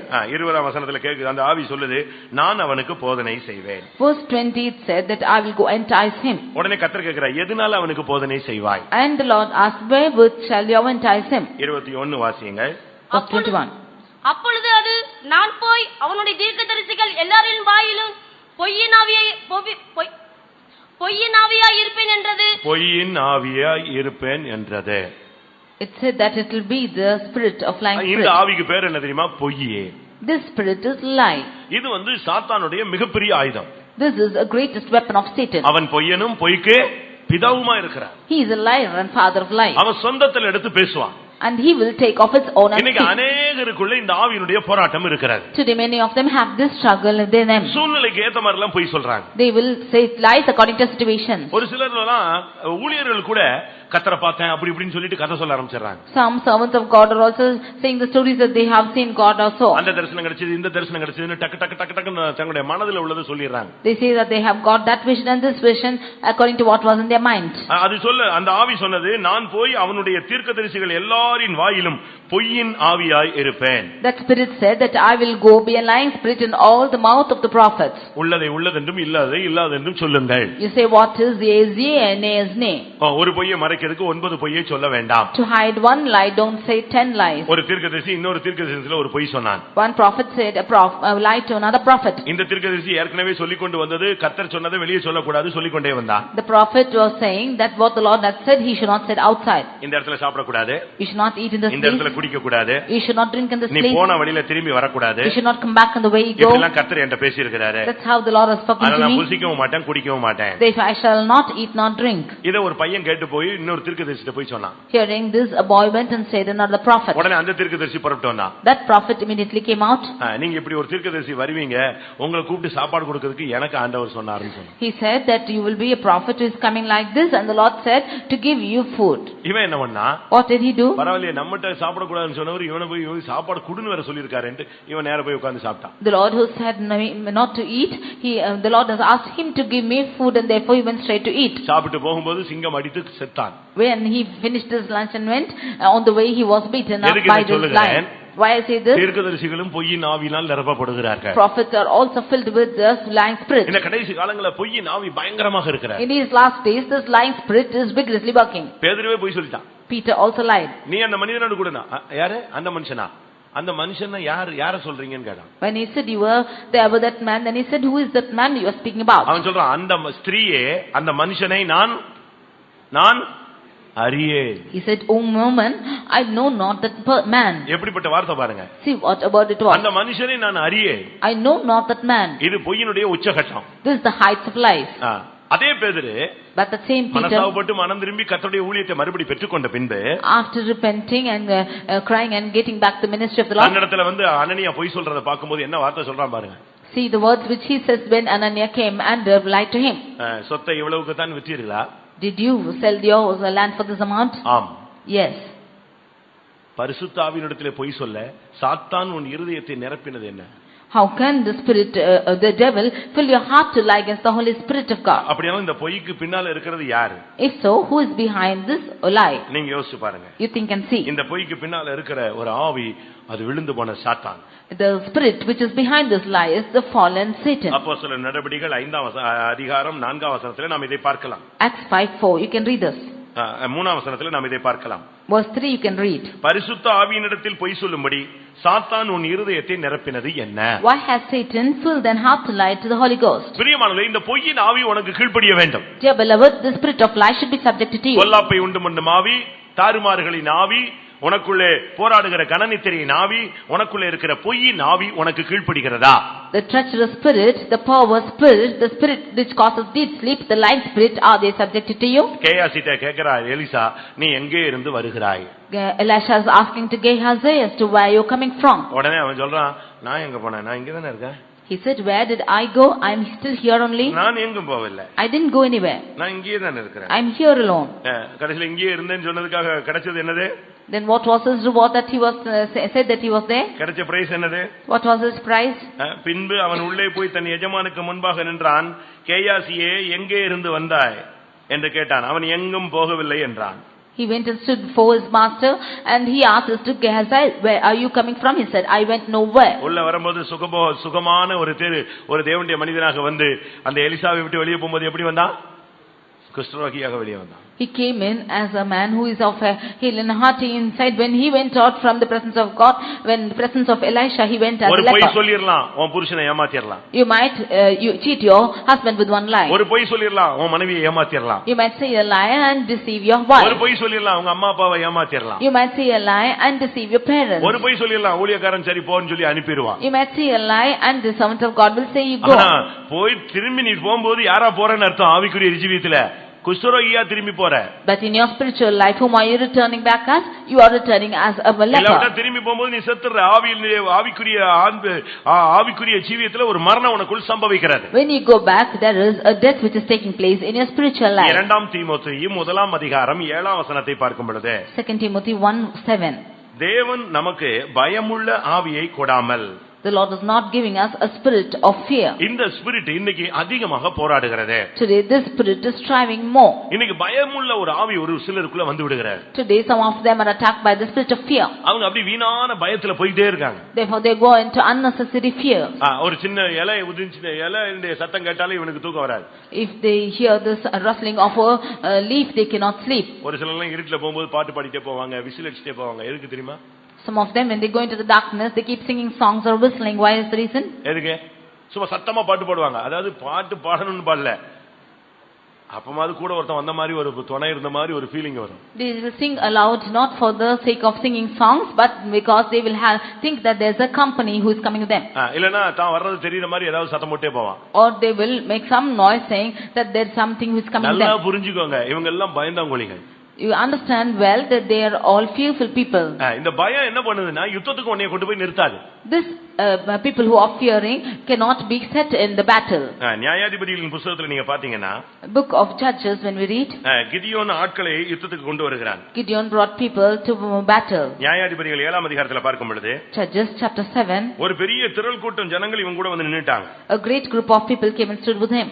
20000 பேர் வந்து விட்டாங்க. 22,000 came with him. 30,000 பேர் வந்தாச்சு. 30,000 of them came. 32 நினைக்கிறேன். 7ஆம் அதிகாரம் 3ஆம் வசனத்துல 22,000 பேர் திரும்பி போயிட்டாங்க, 10,000 பேர் இவங்க கூட இருந்தாங்க. In verse 7 we see நியாயாதிபதிகள் 7:3 படி 32,000 பேர் கிதியோனோடு வந்து நின்றார்கள். in Judges 7:3 we see that 32,000 came along with him and stood. இப்போ ஒரு அனௌன்ஸ்மென்ட் உண்டாகிறது. Now an announcement came. பயமும் திகிலும் உள்ளவன் எவனோ அவன் திரும்பி கீலேயாத் மலைகளிலிருந்து விரைவாய் ஓடி போக கடவன். Whosoever is fearful afraid, let him return and depart early from Mount Gilead. ஜனங்களின் செவிகள் கேட்க இந்த சத்தத்தை சொல்லுன்னு கர்த்தர் சொன்னார். And God said to proclaim it in the ears of the people. சொல்லி கொஞ்ச நேரத்துல பாத்தீங்கன்னா 22,000 பேர் போயிட்டாங்க. And after a few minutes after they said 22,000 returned. இவெல்லாம் வந்தது எதுக்கு? Why they came for? சீயோனுக்கு போகணும், எருசலேமுக்கு போகணும்னு வந்தவங்க. Saying that they should go to Zion and Jerusalem. ஜெயிக்கணும்னு வந்தவங்க. They've come to win. ஆனா இப்ப 22,000 பேர் return. But now 22,000 returned back. இப்ப 16,000 பேர் அவங்க கூட நின்னாங்க. Now rest 10,000 is with them. இப்ப கர்த்தர் சொன்னாரு இவங்களும் கூட சரியில்லையே. Now the Lord said they are also not right. எல்லாத்தையும் அடுத்த இன்டர்வியூக்கு ஆத்து பக்கத்துல கொண்டு போன்னு சொன்னாரு. Nextly asked them to take them near the river for next interview. இவங்க எல்லாம் தண்ணி எப்படி குடிக்கறாங்கன்னு பாரு, அதுல செலக்ட் பண்ணலாம்னா. See how they are drinking the water and select people among them. இதிலிருந்து என்ன விளங்கிக் கொள்கிறோம்? What do we understand? பயமும் திகிலும் உள்ளவன் பைபிள் தூக்கிட்டு போக கூடாது. The fearful and afraid should not take the Bible. இது பயமுள்ள மார்க்கம் அல்ல. This is not the religion of fear. இந்த மார்க்கத்துல போகிறவனுக்கு தெளிந்த புத்தி உள்ள ஆவியை அவர் கொடுக்கிறார். And the Lord gives a clear mind to those sober minds, those who are going in this ஒரு காலத்துல நம்ம எல்லாம் பயந்தவர்கள் தான். Once we were all afraid. ஆனா இப்போ நம்ம பயப்பட வேண்டிய அவசியம் இல்ல. யூதா கோத்திரத்து சிங்கம் நம்மோடு கூட இருக்கிறார். But now there's no need for us to be afraid because the Lion of Judah is with us. நீ ஆண்டவரோடு இருக்கும் பொழுது, ஆண்டவர் உன்னோடு இருக்கும் பொழுது நீ பயந்து பின்வாங்கினா நீ ஆண்டவரை நீ வேதனைப்படுத்துகிறாய்ன்னு அர்த்தம். When you be with the Lord and the Lord is with you, then if you should be afraid and backsliding, then you are causing the Lord to pain. முஸ்லிம்ல இருந்து ரட்சிக்கப்பட்ட ஒரு சகோதரிய அவங்க அண்ணன் ரெண்டு பேரும் கொல்றதுக்கு ready ஆகறாங்க. One sister who was saved from a Muslim family and the two of their brothers were ready to kill her. ஒரு அண்ணன் வந்து இன்னொரு அண்ணன் கையில துப்பாக்கி கொடுத்து லோட் பண்ணி சுட்டு கொல்றேன்றான். One brother loaded the gun to the other brother and said, "You kill her." இப்போ என்ன சொல்ற? Now what you say? நபியை ஏத்துக்கறியா இயேசுவை ஏத்துக்கறியா? Do you accept Nabi or Jesus? இல்ல நான் இயேசுவை தான் ஏத்துக்க முடியும். She said, "No, I accept Jesus alone." அவன் பயங்கரமா ட்ரை பண்ணிட்டு கடைசில துப்பாக்கி தூரத்துக்கு போட்டு வெளிய போன்னு சொல்லி அனுப்பிட்டான். And finally striving hard with her, he flung out the gun and said, "You go." நம்ம ஆளுங்களை கொண்டு போய் விட்டா நபியே தெய்வம்ன்றான் டப்புன்னு. If our people are landed there, they will say Nabi is God.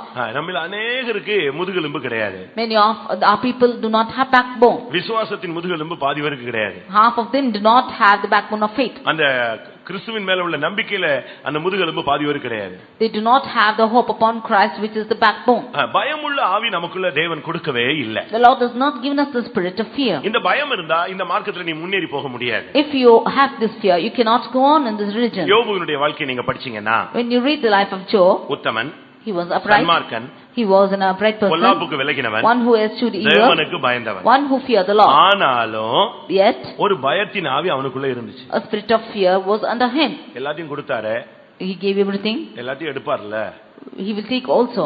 ஒருவேளை இந்த பிள்ளைங்க எல்லாம் செத்து போயிட்டாங்கன்னா, if the children are all dead, இந்த ஆடு மாடு எல்லாம் போயிடுச்சுனா, if all this cattle will go away, இப்படி ஒருத்தன் எவனாவது பயப்படுவானா? will any man be afraid like this? உங்களுக்கு அப்படிப்பட்ட பயம் இருக்கா? Do you have such fear?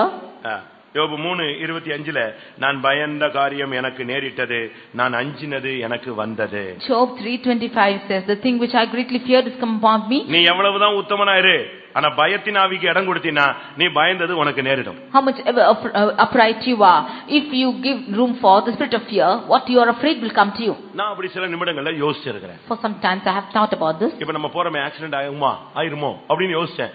டப்புன்னு அடிச்சு வண்டி செதறிடுச்சு. Now we are going, will this accident take place? Immediately that the vehicle was meeting an accident. நான் அப்படி ரெண்டு இடத்துல அனுபவிச்சேன். I have experienced this in two places. இது வரைக்கும் நான் யார்கிட்டயும் ஷேர் பண்ணவே இல்ல. I have never shared this with anyone.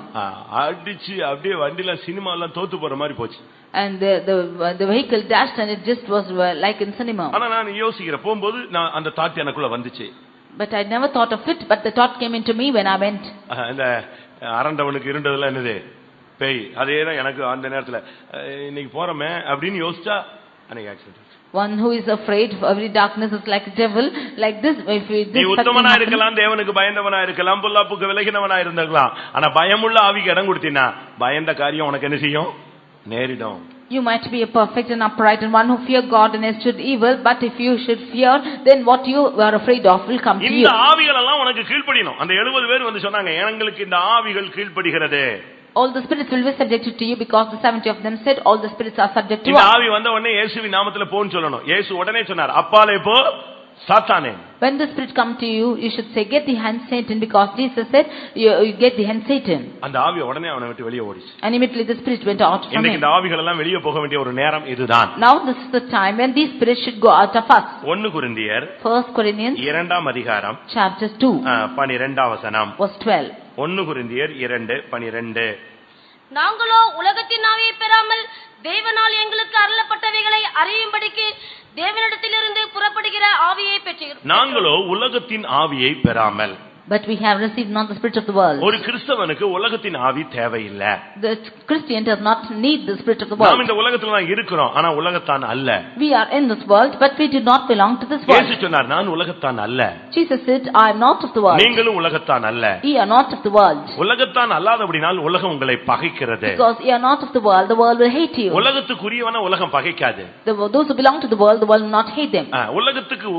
உலகத்துக்குரியவன் அல்லாத ஒரு கிறிஸ்தவ வாழ்க்கை வாழ்கிறவனை தான் இந்த உலகம் பகைக்கிறது. To the one who is living a life which is not belonging to this world, one who is living a Christian life, the world hates them. தான் இருக்கிறோம், ஆனா உலகத்தார் அல்லங்கற அறிக்கை நமக்குள்ள வேணும். We are living in this world, but we need a confession that we do not belong to this world. இதோ உலகத்தின் அதிபதி வருகிறான், அவனுடையது என்னிடத்துல ஒன்றும் இல்லை. Behold, the author of this world is coming, I have nothing which is of him. மீனானது கடல் நீருக்குள்ள இருக்கும், அது உப்பு தண்ணி, வாயில வைக்க முடியாது. ஆனா மீனுக்குள்ள என்ன கிடையாது, அந்த உப்பு தன்மை இல்லைன்னு சொல்லுவாங்க.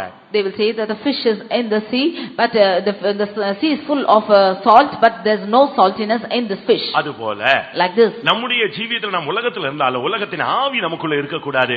தேவனிடத்திலிருந்து வந்த ஆவி நமக்குள்ள இருக்க வேண்டும். Although we are in this world, the spirit of this world should not be found in us, but the spirit of God should be in us. உலகத்திலும் உலகத்தில் உள்ளவைகளிலும் நீங்கள் அன்பு கூராதிருங்கள். Do not love the world, neither the things of the world. உலகமும் அதன் ஆசை இச்சைகளும் ஒளிந்து போகும். For the world and its lust will pass away. கண்களின் இச்சை, மாம்சத்தின் இச்சை, ஜீவனத்தின் பெருமை, இவைகள் பிதாவினால் உண்டானவைகள் அல்ல, உலகத்தில் உண்டானவைகள். The lust of eyes, the lust of flesh and the pride of life are not from the Lord, but it is of the world. இயேசுவுக்கு அந்த சாத்தான் உலகத்தின் மகிமையை காண்பித்து, நீர் சாஷ்டாங்கமாய் விழுந்து வணங்கினால் இவைகளை உமக்கு கொடுப்பேன் என்று வாக்கு பண்ணினான். Satan is showing the glories of the world to Jesus and said, if you should fall down and bow before me, I will give all these to you. உலகத்தின் மகிமை உனக்கு தேவையானால் நீ தேவனுடைய கால்களில் விழ வேண்டாம், சாத்தானுடைய கால்களில் விழுந்தால் போதும். If you need the glories of the world, you need not fall at the feet of Jesus, but fall at the feet of Satan. That's sufficient. நம்முடைய மார்க்கத்தில் ஏன் பிரதிஷ்டையை பத்தி அதிகமாக பேசுகிறோம்? Why are you speaking much about consecration in this religion? ஏன் வெறுமையை பத்தி பேசுகிறோம்? Why are you speaking about emptiness? ஏன் எளிமையை பத்தி பேசுகிறோம்? Why are we speaking about lowliness? ஏன் தியாகத்தை பத்தி பேசுகிறோம்? Why are we speaking about sacrificing life? தகுதியான வஸ்திரங்களை குறித்து ஏன் பேசுகிறோம்? Why are we speaking about simple dressing? ஏன் உலக ஆடம்பரங்கள் வேண்டாம் என்று சொல்லுகிறோம்? Why are we saying we do not want the fashions of this world? இவைகள் எல்லாம் உலகத்தில் உண்டானவைகள். These are from the world. இந்த உலகத்தில் உண்டான எதுவுமே உனக்கு தேவையில்லை, அது உலகத்தின் ஆவியினால உள்ள வல்லமை. All that is belonging to this world, all that is of this world is not for you, because it is of the powers of this world. ஒரு கிறிஸ்தவன் ஆடம்பரத்தை அனுபவிக்கலாம் என்று சொல்லி இருந்தால் பவுல் சொல்லி இருப்பாரே. If the Christian can enjoy the pleasures of this world, Paul would have said about that. எல்லாவற்றையும் அனுபவிக்க எங்களுக்கு அதிகாரம் உண்டு, ஆனால் என்றும் எங்களுக்கு தகுதியாய் இராது. We have authority to enjoy everything, but that will not be worthy to us. வேதம் பழைய ஏற்பாட்டில் என்ன சொல்லுகிறது? What does the word of God say in the Old Testament? அழகும் வீண், சௌந்தரியம் வஞ்சனை உள்ளது. Beauty is vain and அழகும் வீண், சௌந்தரியம் வஞ்சனை உள்ளது. Favor is deceitful and beauty is vain. ஏசாயாவை வாசிக்கும் பொழுது, when we read in Isaiah, அவருக்கு அழகும் இல்லை, சௌந்தரியமும் இல்லை, அவரை பார்க்க விரும்பத்தக்க ரூபமும் அவருக்கு இல்லாது இருந்தது. He had no form nor comeliness, neither was he beautiful to look upon. சிலுவையிலே தொங்குகிற அந்த நேசரை ஆராதிக்க வருகிற நாம் உலக ஆடம்பரங்களோடு ஆராதித்தால் அது முரண்பாடான ஒரு கொள்கை. When we come to worship Jesus who was hanging on the cross, if we should worship according to the rudiments of this world, then this is a fashionable worship. அப்படி நமக்காக ஜீவனை கொடுத்தவரை ஆராதிக்க வரும் பொழுது நாம் எவ்வளவு பயபக்தியோடு, எளிமையோடு, தியாகத்தோடு நாம் ஆராதிக்க வர வேண்டும் என்பதை நாம் கவனத்தில் கொள்ள வேண்டியது அவசியம். When we should come to worship the one who has given us life, then how much of fear and with reverential fear we should come to worship him. ஓசியா 5ஆம் அதிகாரத்திலே பார்க்கும் பொழுது, Hosea chapter 5 4ஆம் வசனத்திலே verse 4, அங்கே ஒரு ஆவி இருக்கிறது. there is a spirit. இந்த ஆவி உங்களுக்கு கீழ்ப்படிகிறதா? See if this spirit is subject to you. அவர்கள் தங்கள் தேவனிடத்துக்கு திரும்புகிறதற்கு தங்கள் கிரியைகளை சீர்படுத்த மாட்டார்கள். வேசித்தன ஆவி அவர்கள் உள்ளத்தில் இருக்கிறது, கர்த்தரை அறியாது. அவர்களுக்குள்ள இருக்கிறதான ஆவி வேசித்தன ஆவி. The spirit within them is the spirit of whoredom. இது இந்த கடைசி காலங்களிலே வல்லமையாய் கிரியை செய்யக்கூடிய ஒரு வல்லமை. This is the spirit which is working fastly in these last days. இன்றைக்கு வாலிபர்களுக்குள்ளே உலகத்துக்குள்ளே மாடர்ன் கல்ச்சர் உள்ளே வரும் பொழுது இந்த வேசித்தனத்தின் ஆவி தான் பேசிக்கா இருந்து வேலை செய்கிறது. Today when this modern culture is entering into the youth, boys and girls, this is the spirit of whoredom which is beginning to இந்த work. வேசித்தனத்தின் ஆவி கடைசி காலங்களிலே எல்லாருக்குள்ளும் போராடுகிறது. The spirit of whoredom is working in striving in all. இது இன்னைக்கு ஊழியர்கள் விசுவாசிகள் என்று பாராமல் எல்லாரோடும் போராடுகிறது. Without differentiation of servants of God and believers, it is striving with all of them. இந்த ஆவி வரும் பொழுது தான் ஒரு மனிதன் தன்னுடைய பரிசுத்தத்தை விட்டு விடுகிறான். It is when the spirit comes into a man, he is losing his holiness. பரிசுத்த குலைச்சல் இந்த இடத்திலே நடைபெறுகிறது. And the defilement of holiness is taking place வேறுபாட்டின் there. ஜீவியம் நஷ்டப்படுகிறது. The life of separation is being lost. ஒன்று மனதிலே தீட்டு, One is defilement in இரண்டாவது mind. சரீரத்திலே தீட்டு, Secondly, defilement in body. மூன்றாவது தேவனுடைய ராஜ்யத்தை நீ இழக்கிறாய். Thirdly, you are losing the kingdom of God. இந்த வேசித்தன ஆவி என்பது இன்றைக்கு சபைகளுக்குள்ளே புகுந்து விளையாடுகிறது. The spirit of whoredom is playing in the church. வெளிப்படுத்தல் 3ஆம் அதிகாரத்தை பார்க்க 2ஆம் அதிகாரத்தை பார்க்கும் பொழுது Reading in Revelation chapter 2, அங்கே ஒரு சபைக்குள்ளே இந்த ஆவி பயங்கரமாக வேலை செய்தது. there a spirit is working in the churches. 2ஆம் அதிகாரம் 20ஆம் வசனத்திலே பார்க்கும் பொழுது எசபேலுடைய ஆவி அந்த வேசித்தனத்தின் ஆவி என்று சொல்லப்பட்டிருக்கிறது. Revelation 2:20 we see the spirit of Jezebel, which is the spirit of whoredom. அன்றைக்கு ஆவியானவர் சபைகளுக்கு சொல்லும் பொழுது ஒரு சபைக்கு இந்த தூதை சொல்லுகிறார், வேசித்தன ஆவி உன் சபைக்குள்ளே இருக்கிறது என்று. When the spirit of God is depicting to the churches, he is saying that the spirit of fornication is there in a church. இந்த ஆவி வரும் பொழுது தாய் தகப்பனை நேசிப்பதை விட்டு விடுகிறார்கள். When the spirit comes into them, they forsake loving their parents. புருஷன் மனைவியை நேசிப்பதை விடுகிறான். The husband is forsaking to love his wife, மனைவி புருஷனை நேசிப்பதை விட்டு விடுகிறார். and the wife is leaving on to love her ஊழியர்கள் husband. தேவனை நேசிப்பதை விட்டு And விடுகிறார்கள். the servants of God leave to loving இந்த God. ஆவியினுடைய தாக்குதல் வரும் பொழுதுதான் அவர்கள் மகிமையான தெய்வீகத்தை அவர்கள் இழந்து விடுகிறார்கள். When the attack of the spirit coming into them, they lose the divinity in them. இந்த ஆவியினுடைய போதனை என்ன? What is the counsel of the spirit? கர்த்தர் மன்னிப்பார். The Lord will forgive. நம்முடைய பலவீனம் கர்த்தருக்கு தெரியும். Lord knows our weakness. அவர் பழி வாங்க மாட்டாரு. He will not revenge. எப்படியாவது மன்னிச்சிடுவாரு. Somehow he will forgive. எப்படியாவது நம்மளை கொண்டு போய் சேர்த்துருவாரு. He will somehow take us to yonder. இப்படிப்பட்டதான ஒரு அதிரியத்தை ஒரு வித்தியாசமான ஒரு என்கரேஜ்மென்ட்டை இந்த ஆவி உண்டாக்குகிறது. Such a different encouragement the spirit is causing. இந்த ஆவி வரும்பொழுது தான் கர்த்தரை அறியாத தன்மைக்கு நாம் மாற்றப்படுகிறோம். When the spirit comes, we go into a tendency of not knowing the Lord. Eli ஒரு அருமையான பிரதான ஆசாரியன். Eli was a good high priest. ஆனா அவனுக்கு பிறந்த பிள்ளைகள் ரெண்டு பேரும் வேசித்தன ஆவியினால் தாக்கப்பட்டிருந்தார்கள். But the children born to him were both attacked by the spirit of ஆனால் whoredom. ஊழியம் செய்தார்கள். They did the ministry. ஆனால் கர்த்தர் சொல்லுகிறார், கர்த்தரை அறியார்கள். But the Lord said they do not know the Lord. ஓசியா 5:4 அந்த வார்த்தை சொல்லுகிறது, வேசித்தன ஆவி அவர்கள் உள்ளத்தில் இருக்கிறது, அவர்கள் கர்த்தரை அறியார்கள். But in Hosea 5:4 he said the spirit of whoredom is in the midst of them and they have not known the Lord. 1 Samuel 2:12 பார்க்கும் பொழுது 1 Samuel 2:12 when we read, ஏலியின் குமாரர் பேலியாளின் மக்களாய் இருந்தார்கள். the sons of Eli were the sons of Belial. அவர்கள் கர்த்தரை அறியவில்லை. They did not know the Lord. வேசித்தன ஆவி உனக்குள்ள வரும் பொழுது தேவனை பற்றி அறிகிற அறிவு உன்னை விட்டு போய்விடும். When the spirit of whoredom is coming into you, the knowledge of knowing the Lord is going out of you.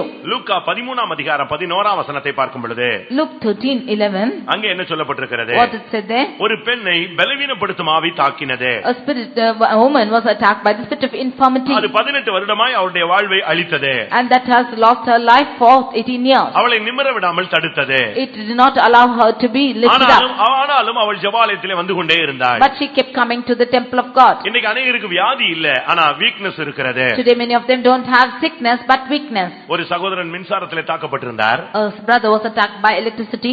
அவர் ஒரு மரத்தை வெட்டும்போது அந்த மரத்தின் கிளை போய் அந்த வயர்ல விழுந்து விட்டார். When he was cutting the branches of the tree, a branch of the tree went and hung on to the wire. அவர் மரத்துல நிக்கிறார். He was standing on the tree. மரம் முழுவதும் மின்சாரம் பாய்ந்தது. Whole of the tree was had the shock of அந்த கை electricity. அப்படியே அந்த வெட்டுக்கத்தியோடு இணைந்து விட்டார். And the hand was united with that knife with that like that. கடைசியில எப்படியோ கிருபையினாலே அந்த மின்சாரம் தடுத்து நிறுத்தப்பட்டு இவர் பொத்தென்று கீழே விழுந்தார். Finally, graciously, that electricity supply was cut off and he fell down. கடைசியில இவருடைய கையை விரிக்க முடியவில்லை. Finally, they were wanting to spread out his hands. He could not be spread out. Operation பண்ணி கையை விரிச்சாங்க. and by operation they spread his hands. இது விவாகத்துக்கு முன்னால நடந்த ஒரு சம்பவம். This happened before his wedding. விவாகம் முடிந்து அவருக்கு பிள்ளைகள் பிறந்து பிள்ளைக்கு கல்யாணம் கூட முடிஞ்சிருச்சு. ஆனா இன்னைக்கும் அந்த சரீரத்துல அவருக்கு அந்த பலவீனம் இருக்கிறது. He was married and he had children and the children also married, but even now he is having the weakness. 20 வருஷம் கழிச்ச பிறகு அந்த விரல் எல்லாம் இழுத்து விட்டுட்டு இருப்பாரு. Even after 20 years he will kept straightening his fingers. அந்த தண்ணீர் சத்து எல்லாம் அந்த வல்லமை இழுத்து விட்டது. The blood and the health of the body was taken out by that power. இது போல தான் பலவீனப்படுத்துகிற ஆவி. வியாதினா ஒரு 4 நாள்ல சுகமாயிரும், 6 மாசத்துல சுகமாயிடும். இந்த பலவீனப்படுத்த ஆவி உள்ள வரும்பொழுதுதான் இந்த ஸ்பிரிட் வந்து அவனை ஒண்ணுமில்லாம ஆக்கிறது. But like this, the spirit of infirmity or weakness is coming into him and making him as nothing. பலவிதமான பலவீனங்கள் இருக்கிறது. There are many kinds of infirmities. ஒரு சிலருக்கு மனதுல பலவீனம். Some of them are weak in mind. சில காரியங்களை ஏற்றுக்கொள்ள முடியாது, பக்குவப்படவில்லை. They cannot accept certain things and they are not into it. சரீரத்துல பலவீனம். Some of them have weakness in body. ஒரு சிலருடைய விசுவாசத்துல பலவீனம். Some of them have weakness in faith. ஒரு சிலருடைய மனசாட்சியில பலவீனம். Some of them have weakness in conscience. இப்படி ஒரு சின்ன காரியத்துக்கு அப்படியே உட்கார்ந்து புலம்பிட்டே இருப்பான். For a small matter they keep lamenting like that. ஆண்டவர் மன்னிச்சார், மத்தவங்க மன்னிச்சாங்க, நீ எனக்கு அதே தூக்கி தலையில வச்சிட்டு சுத்துற. God and the others have forgiven you, why are you carrying it upon you? இந்த பலவீனப்படுத்தும் ஆவியினுடைய தாக்குதல் என்ன தெரியுமா? ஸ்பைனல் கார்டை தட்டும். The attack of this spirit of infirmity is it will knock down his spinal cord. அதனால தான் முதல்லயே சொன்னேன், ஒரு சிலருக்கு முதுகெலும்பு கிடையாது. That's why I said some of them don't have the backbone. ஆவிக்குரிய ஜீவிதத்துல முதுகெலும்பு இல்லாதவர்கள். Those don't have the backbone in spiritual life. இந்த பலவீனப்படுத்தும் ஆவி அந்த பெண்ணுடைய முதுகெலும்பை வளைச்சு அவளை கூனியாக மாற்றினது. Spirit of infirmity made her to be bowed down altogether and அவள் she was எவ்வளவு நிமிர்ந்து பார்க்க கூடாத ஒரு கூனியாக இருந்தாள். She was இருந்தாள். no wise able to lift herself. இந்த பலவீனத்தின் ஆவியினுடைய போராட்டத்தை நீங்க கவனிச்சீங்களா? Do you understand the attack of the spirit? பரிசுத்தவான்கள் முன்னால நிக்க முடியாது. You cannot stand before the saints of God. Friends மத்தியில நிக்க முடியாது. You cannot stand before your friends. சொந்தக்காரங்க மத்தியில நிக்க முடியாது. You cannot stand before your relatives. எங்க போனாலும் தலையை குனிஞ்சிட்டே நிக்க வைக்கும். Wherever you go you should be bowed down. ஒரு shy type. A shying type. இல்ல இன்ஃபீரியாரிட்டி காம்ப்ளெக்ஸ் னு சொல்லுவாங்க. Or an inferiority complex. தன்னை தானே நொந்து கொள்றது. Accusing yourself. தனக்கு தகுதி இல்ல. That you have no worth in it and you can't. இப்படிப்பட்ட இந்த ஸ்பிரிட் உனக்குள்ள வந்துருச்சுன்னா நீ வாழ்க்கையில முன்னேறவே முடியாது. When the spirit comes into you, you cannot progress in your life. 1 யோவான் 1 John 4ஆம் அதிகாரம் chapter 4 3ஆம் வசனம் verse 3. அங்கே அந்திகிறிஸ்துவின் ஆவியை குறித்து யோவான் அழகாக பேசுகிறார். The John is speaking about the spirit of Antichrist. அது என்ன ஆவி? What is that spirit? மாம்சத்துல வந்த இயேசு கிறிஸ்துவை அறிக்கை பண்ணாத எந்த ஆவியும் தேவனால் உண்டானது அல்ல. Every spirit that confesses not Jesus Christ who is come in the flesh is not of God. அது அந்திகிறிஸ்துவினுடைய ஆவி. That is the spirit of Antichrist. அப்படினா என்ன அர்த்தம்? What is the meaning of it? இயேசு இல்லன்னு ஒரு கூட்டம் போதிக்கிறாரு. One group is preaching that there's no Jesus. இவைகளுக்கு மத்தியில இயேசுவின் நாமம் மாத்திரமேன்னு ஒரு கூட்டம் போதிக்கிறாரு. In the midst of this another group is preaching that there's only the name of Jesus. தேவன் ஒருவரே, ஆவியும் கிடையாது இயேசுவும் கிடையாதுன்னு சொல்ற ஒரு கூட்டம் இருக்கு. Another group says that their God is one, there is no Jesus nor the Holy Spirit. இவைகள் எல்லாம் இந்த அந்திகிறிஸ்துவின் ஆவிகள். These are all spirits of Antichrist. இது உபதேசத்துல ஜனத்தை வஞ்சிக்கிற ஆவிகள். They are spirits which are deceiving the people through doctrine. 6ஆம் வசனத்துல பார்க்கும் பொழுது verse 6 when we read, இதனாலே சத்திய ஆவி இன்னதென்றும் வஞ்சக ஆவி இன்னதென்றும் அறிந்திருக்கிறோம். That's we know that what is the spirit of truth and the spirit of error. இயேசு இல்லன்னு சொல்லிட்ட பிறகு நீ கிறிஸ்தவன்னு பேர கூடாது, சொல்ல கூடாது இல்லையா? When you say that there's no Jesus, you cannot call yourself a Christian. நீ எப்படி அழைக்கப்படுவாய்? How can then you be called? Jehovah விட்னஸ்னு ஒரு குரூப் சுத்துது. அவங்க எப்படி சொல்லுவாங்க? நான் கிறிஸ்தவன் சொல்லுவானா யெகோவான்னு சொல்லுவானா? There's a group which is calling themselves as Jehovah's Witness, will they call themselves Christians or God? கிறிஸ்து இல்லாமல் கிறிஸ்தவ மார்க்கம் அறிமுகமே கிடையாது. Without Christ there's no admittance of Christian. கிறிஸ்து இல்லாமல் கிறிஸ்தவ மார்க்கம் அறிமுகம் இல்லை. Without Christ there's no admittance of Christianity at all. Pavul என்ன சொல்லுகிறார்? What does Paul say? கிறிஸ்து உயிர்த்தெழாவிட்டால் எங்களுடைய பிரசங்கம் விருதா. If Jesus is not resurrected, then our preaching is in vain. மாம்சத்துல வந்த இயேசு கிறிஸ்துவை அறிக்கை பண்ணாதவன் அவன் அந்திகிறிஸ்து. He who does not confess as Jesus, who is come in the flesh, is of Antichrist. உபதேசத்துல கூட நீங்க தெளிவில்லைன்னா இந்த ஆவிகள் உங்களை தாக்கிவிடும். Even in doctrine, if you are not clear, these spirits will attack you. உபதேசத்துல போராடுகிற ஆவிகளை நீங்கள் கீழ்ப்படுத்த வேண்டும். You should subject the spirits which are striving with the doctrine. நீங்க உங்களுடைய நீங்கள் போகிற பின்பற்றுகிற உபதேசத்துல உங்களுக்கு ஒரு உறுதித்தன்மை வேண்டும். You should have the firmness in the doctrine that you are following. என்னாகமத்துல பார்க்கும் பொழுது When we read in Numbers 5ஆம் அதிகாரம் chapter 5 14ஆம் வசனத்தை பார்க்கும் பொழுது verse 14, அங்கே ஒரு ஆவியை குறித்து சொல்லி இருக்கிறது. there it is said about the spirit. அது என்ன ஆவி? What is that spirit? எரிச்சலின் ஆவி. The spirit which is causing anger. எரிச்சலின் ஆவி அவன் மேல் வந்தது. The spirit which is causing anger has come upon him. அது புருஷன் மேலயும் வரலாம், மனைவி மேலயும் வரலாம். That can come upon the husband or the wife. இது ஒரு சந்தேகத்தினால சில காரியங்கள் நிமித்தம் சில சம்பவங்கள் நிமித்தம் இந்த ஸ்பிரிட் வருகிறது. This spirit of jealousy is coming because of some doubts of some incidences. மனைவி யார்கிட்டயாவது பேசும் பொழுது, When the wife is speaking to somebody else, புருஷன் யாரிடத்திலயாவது பேசும் பொழுது, when the husband is speaking to somebody else, 5:12 பார்க்கும் பொழுது, in verse 5 verse 12, ஒருவனுடைய மனைவி பிறனுடைய முகத்தை பார்த்தால், if a man's wife is seeing another man's face, நம்ம சொல்றோம்ல, என்ன நீ திருப்பி திருப்பி அங்கேயே பாக்குற, என்ன விஷயம் பார்வை சரியில்லையேங்கறமே, இப்பதான் எரிச்சலின் ஆவி உள்ள வருது. We are saying that you are keeping on looking into that side, your sight is not good, now the spirit of jealousy is coming. ஏன் அந்த ஆள் போகும்போது நம்ம வீட்டையே பாக்குறாமா? Why is that man going and looking at a house and going? கண்ணு இருக்கு, பாக்குறான், பாவம். He has eyes, so therefore he is seeing. நீ உடனே இந்த ஆவி இங்க பூந்துரும் உள்ள. The spirit is immediately entering there. Office போறேன்னு போயிட்டு 10 நிமிஷம் திரும்பி வந்து வீட்ல உட்கார்ந்திருப்பான். He is saying that he is going to office in 10 minutes, come back to his house. இன்னைக்கு ஆபீஸ்மா, இன்னைக்கு ஆபீஸ் இல்லம்மா. இந்த ஆவி பூந்துருச்சுன்னா உன்னை எரிச்சலின் ஆவி உள்ள வந்துரும். When this spirit comes into you, this spirit of jealousy will enter into you. இந்த ஆவி உள்ள வந்து உனக்குள்ள போராட்டத்தை உண்டு பண்ணிட்டு அவ்வளவுதான், நீ தப்பி வர்றது பெரிய மிராக்கிள் தான். This spirit coming into you causes this problem, and if you have to escape this, is a great miracle.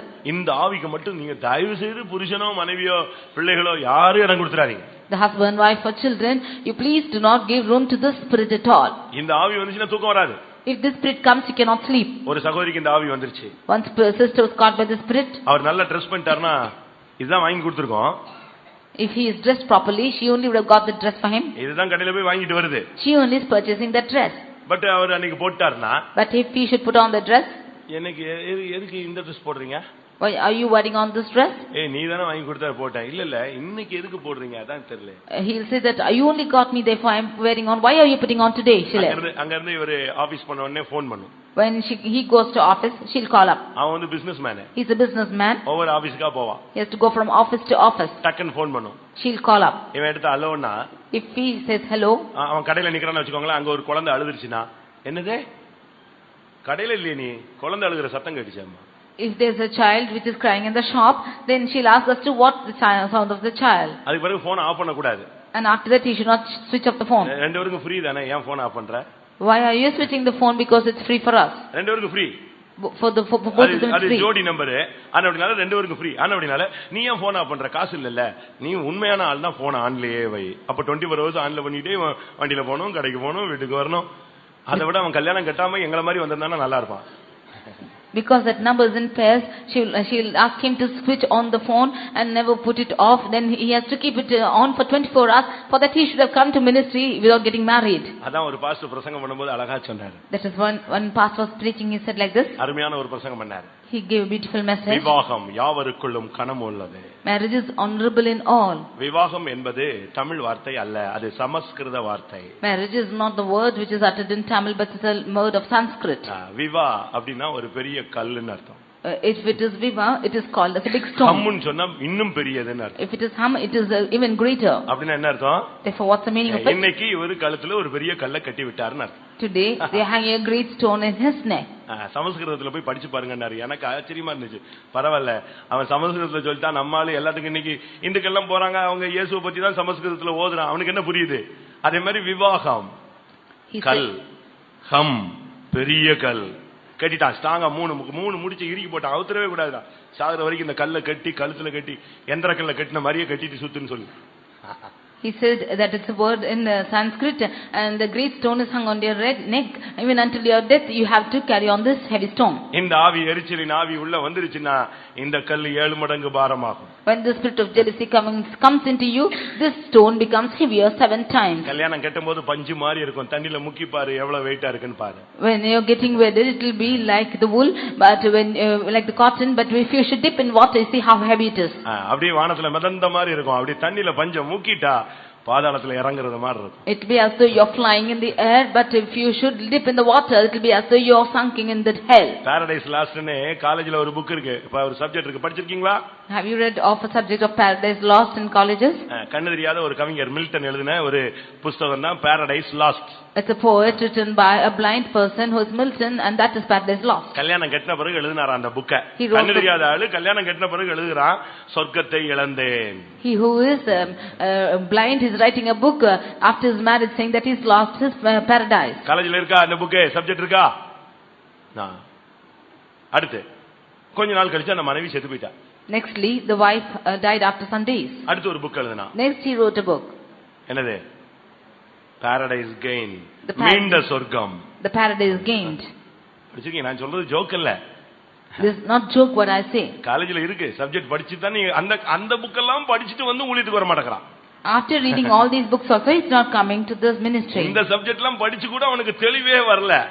அவரு அதுக்குள்ள போயிட்டு தானே எல்லாம் எழுதினாரு. நானும் போய் பாக்குறேன். அவனாவது வெளியே வந்துட்டான் மீண்ட சொர்க்கம்னு வந்துட்டான். நமக்கு வர முடியல. He is telling that after reading these books only he has written such a book, therefore he at least came out of that situation where people cannot come. எரிச்சலின் ஆவி. The spirit of jealousy. இந்த ஆவி வந்துருச்சுன்னா வாழ்க்கை நாசம். When the spirit comes into you, your life is spoiled. பிரியமானவர்களே இந்த ஆவிகளோடு நமக்கு போராட்டம் உண்டு. Dear beloved, we have striving against the spirit. எபேசியர் 6:12 படி Ephesians 6:12 வான மண்டலங்களில் உள்ள பொல்லாத ஆவிகளின் சேனைகளோடு உங்களுக்கு போராட்டம் உண்டு. You have struggled with the host of heaven. ஆனா அந்த 70 பேர்ல ஒருத்தன் கூட தோக்கல. 70 பேர் வந்து சொன்னாங்க ஆவிகள் எங்களுக்கு கீழ்ப்படிகிறது. But the 70 of them, none of them failed, but they said that the spirits are subjected to them. இந்த ஆவியை நீங்க ஜெயிக்கலாம் ஆனா திரும்பி வரவே அனுமதிக்க கூடாது. You can overcome these spirits, but you should never allow them to come back to you. மத்தேயு 12:45 பாத்தீங்கன்னா Matthew 12:45 இந்த கீழ்ப்படிந்த ஆவி திரும்ப வந்துச்சாம். This spirit which was subjected came back to them again. திரும்பி வந்த பொழுது அந்த மனுஷனுடைய நிலைமை முன்னிலைமையை காட்டிலும் பின்னிலைமை மிகவும் மோசமாய் மாறினது. When the spirit came back to him, the former state of the man was much better, but the latter state was much worse. இன்றைக்கு கூட்டத்துல கர்த்தர் உன்னோடு பேசுகிறார். ஆவிகளும் உனக்கு கீழ்ப்படியும், கீழ்ப்படிய வேண்டும், கீழ்ப்படிய பண்ண வேண்டும். The Lord is speaking to you that the spirit are subjected to you and the spirit must be subjected to you. It has to be subdued. அவங்க சொன்னாங்க பிசாசுகளும் எங்களுக்கு கீழ்ப்படிகிறது. And they said that the devils are also subjected to us. உடனே இயேசு சொன்னார் ஆவிகள் உங்களுக்கு கீழ்ப்படிகிறதுக்காக சந்தோஷப்பட வேண்டாம். உங்களுடைய பெயர்கள் பரலோகத்தில் எழுதப்படுகிறது. Then Jesus said, you do not rejoice for the spirits are subjected to you, but rejoice because your names are written in heaven. நாம் பக்தி விருத்திக்கு ஏதுவாக ஒரு 10 ஆவிகளை உங்களுக்கு சொன்னேன். For edification cause I said of 10 spirits. இன்னும் ரொம்ப ஆவி இருக்கு. காலங்கள் வரும் பொழுது இந்த ஒண்ணொண்ணா வெளியே வரும். There are many more spirits. When times come, these will come out. ஆனா இந்த ஆவிகள் உனக்கு கீழ்ப்படிஞ்சாதான் நீ இயேசுவை தரிசிப்பாய். But if these spirits are subjected to you, you can see Jesus. இந்தல எந்த ஆவியும் உனக்கு கீழ்ப்படியல, ஏதாவது ஒரு ஆவி கீழ்ப்படியலனாலும் உனக்கு மகிமையின் தரிசனம் கிடைக்காது. Even if one of these spirits is not subjected to you, you will not have the glorious vision. இந்த ஆவிகளுடைய தன்மைகள் உங்களுக்கு போராட்டங்கள் இருக்கிறதா? Do you have the attack of these spirits in your life? உங்களுக்குள்ள அந்த ஆவிகளுடைய தாக்குதல் இருக்குதா?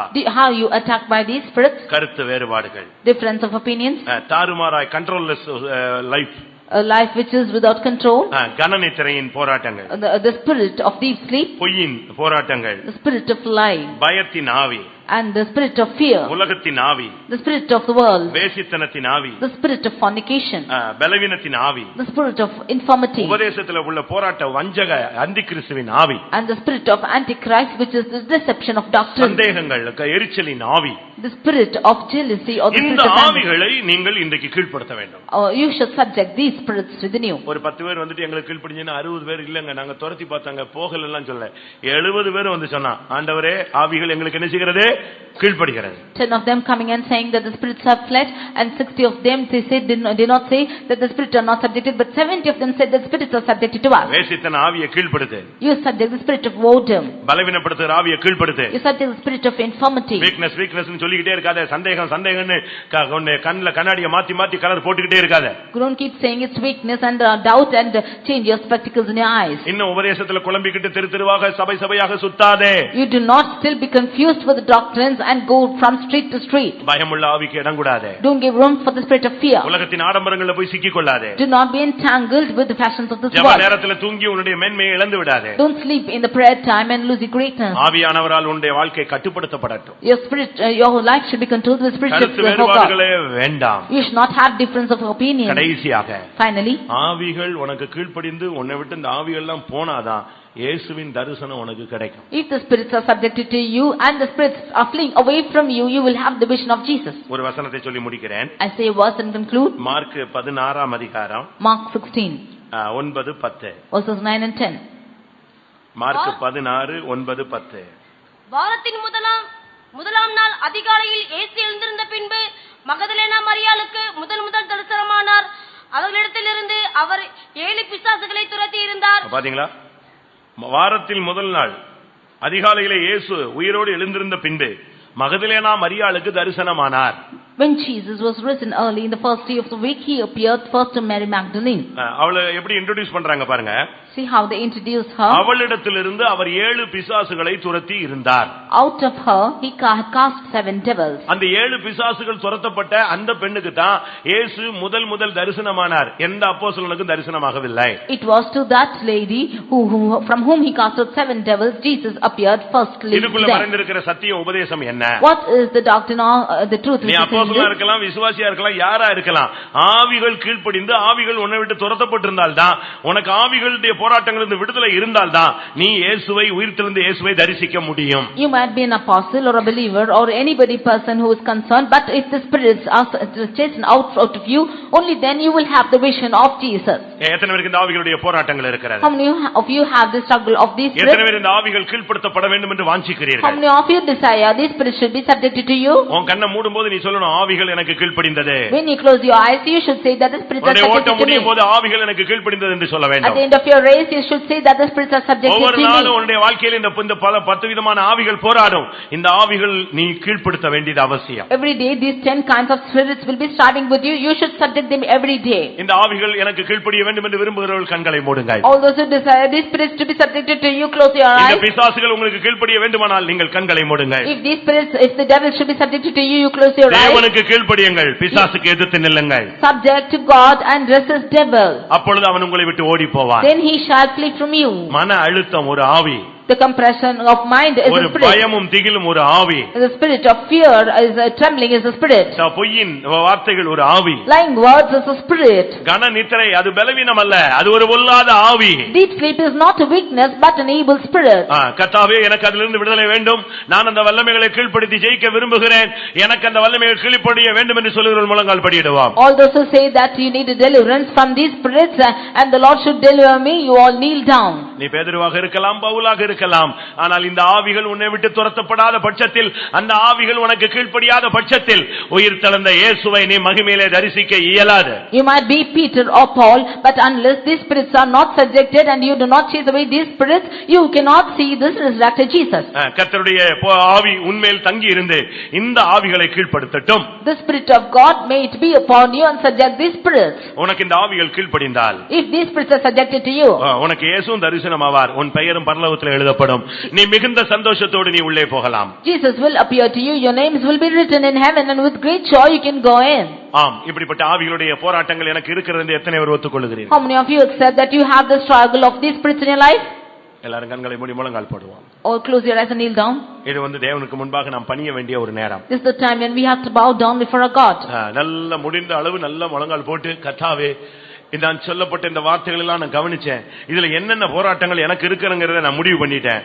To the extent possible, you kneel down and say, Lord, I have hearkened to the words and I have discerned as to what the spirits struggles are within me. கருத்து வேறுபாடுகள், Difference of opinions, தாறுமாறுகள், perverseness, கனநித்திரை, deep sleep, பொய், lie, பயம், fear, உலக ஆடம்பரம், the adornments of the world, வேசித்தனத்தின் ஆவி, and spirit of boredom, பலவீனத்தின் ஆவி, spirit of infirmity, எரிச்சலின் ஆவி, spirit of jealousy, அந்தி கிறிஸ்துவின் ஆவி, spirit of antichrist. இந்த ஆவிகள் எல்லாம் என்னோடு போராடுது ஆண்டவரே. All these spirits are striving with me. இன்றைக்கு நான் முழங்கால் போட்டிருக்கிறேன். Today I am kneeling down. உமக்கு கீழ்ப்படிந்திருக்கிறேன். I am obeying to you. இந்த வல்லமையெல்லாம் எனக்கு கீழ்ப்படிய வையும். Make these spirits to be subjected to me. வாழ்க்கையில நான் எந்த பகுதியில் இருந்தாலும் சரி, Whatever aspect I am in my life, ஊழியத்துல எந்த பகுதியில் இருந்தாலும் சரி, whatever part I am in my ministry, தூரத்திலேயோ சமீபத்திலேயோ எங்க இருந்தாலும் சரி, may I be far or near, ஆனால் எனக்கு இந்த ஆவிகள் கீழ்ப்படிய வேண்டும். but these spirits should be subjected to me. எத்தனை பேர் அப்படி ஆவிகளை மேற்கொண்டு வாழ்கிற ஒரு வாழ்க்கை வேணும்னு விருப்பப்படுறீங்க? How many of you desire a life to overcome these spirits? அப்படி வாஞ்சிக்கிறவங்க கைகளை வைத்துங்க பார்க்கலாம். All those who desire, lift your hands. கர்த்தாவே, இந்த ஆவிகளை கீழ்ப்படுத்தக்கூடிய கிருபை எனக்கு தாரும். Lord, give me this grace that I might subject these spirits. அன்னைக்கு அந்த 70 பேருக்கு அந்த கிருபை கிடைத்தது. Those days, the 70 of them got this grace. அந்த 70 பேருக்கு அந்த ஜெயம் கிடைத்தது. The 70 of them got victory over it. அந்த 70 பேர் அந்த வல்லமைகள் கீழ்ப்பட்டது என்று அறிக்கையிட்டார்களே. The 70 of them confessed that they were subjected to them. அந்த வல்லமைகள் கீழ்ப்பட்டது என்று அவர்கள் சாட்சி கொடுத்தார்களே. They testified that these spirits are subjected to them. நானும் என் வாழ்க்கையிலே என் ஊழியத்தின் பகுதியிலே ஆவிகள் கீழ்ப்படுகிறது என்று நான் சாட்சி கொடுக்க வேண்டும். I too in my life, in my ministry, should say of the testimony that these spirits are subjected to me. அப்படி ஆவிகள் கீழ்ப்பட்டவர்களுக்கு நீர் தரிசனமாகிறீர் என்று கேள்விப்பட்டேன். I heard that you will appear to them whom the spirits are subjected to. நீர் மகிமையிலே வெளிப்படும் பொழுது நான் உம்மை தரிசிக்க இந்த ஆவிகளை இயேசுவின் நாமத்திலே கீழ்ப்படுத்தும். When you appear in your glory, that I might see you, Lord, subject these spirits to me. இப்பொழுது கிருபை இறங்கும். Now the grace will descend. வல்லமை இறங்கும். The power will descend. பலன் இறங்கும். The strength will descend. தேவனிடத்திலிருந்து வல்ல ஆவியானவர் இறங்குவார். The Holy Spirit from God will descend. சகல வல்லமைகளும் உனக்கு கீழ்ப்படியும். All the spirits will be subjected to you. கர்த்தர் உனக்கு எல்லா வல்லமைகளையும் கீழ்ப்படுத்த போகிறார். The Lord is going to subject all the spirits before you. தேவனுடைய வல்லமைக்காய் காத்திருப்போம். Let's wait for the Spirit of God.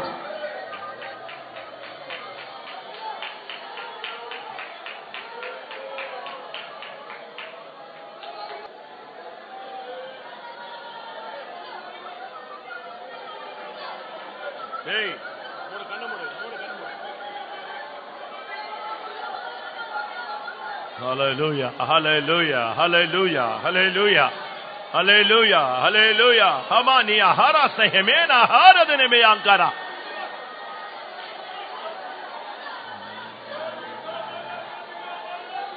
ஆம், இந்த டைம் வந்து உங்களுடைய டைம், தேவனுடைய டைம். பிரசங்கம் கேட்கும்போது உங்களுக்குள்ள ஒரு சேஞ்சஸ் இருந்துச்சுன்னா, எதுல தோல்விங்கிறது ஆவியானவர் உனக்கு சுட்டி காட்டி உன் இருதயத்துல ஒரு காயம் உண்டாயிருச்சுன்னா, நீ இப்ப அதை கிளியர் பண்றதுக்கு தான் இந்த டைம். பிரசங்கத்தை ஆமேன் போட்டு முடிக்கிறது ரொம்ப சுலபம் பிரியமானவர்களே.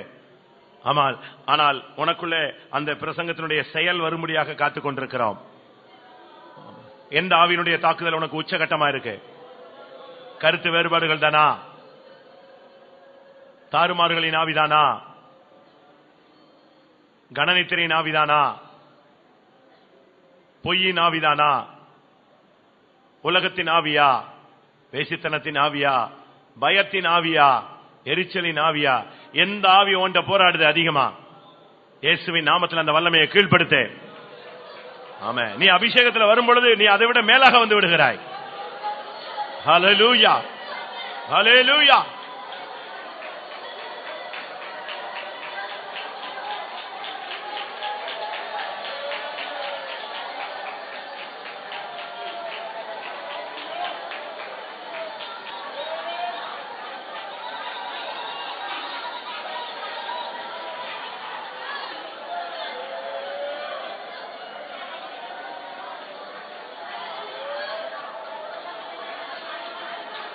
Ribania rabakatura balakatura bania.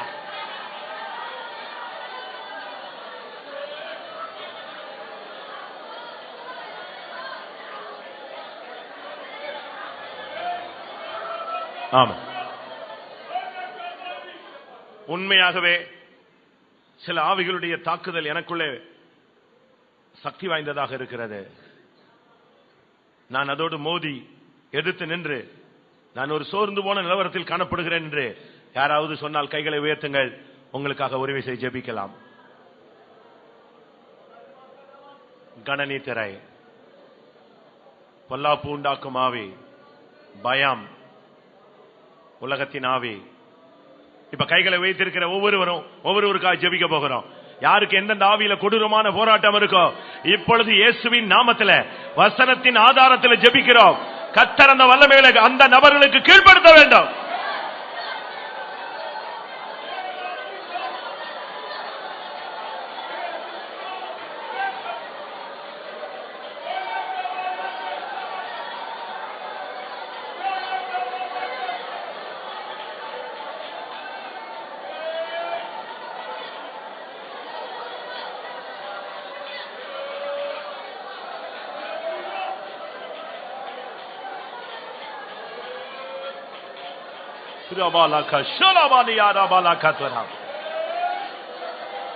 நிச்சயமா இந்த வல்லமைகள் வேத வசனத்தின்படி உனக்கு கீழ்ப்படியும்.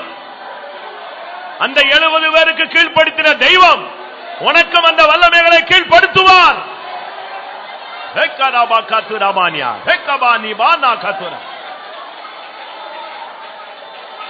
ஆமென், ஆமென், ஆமென்.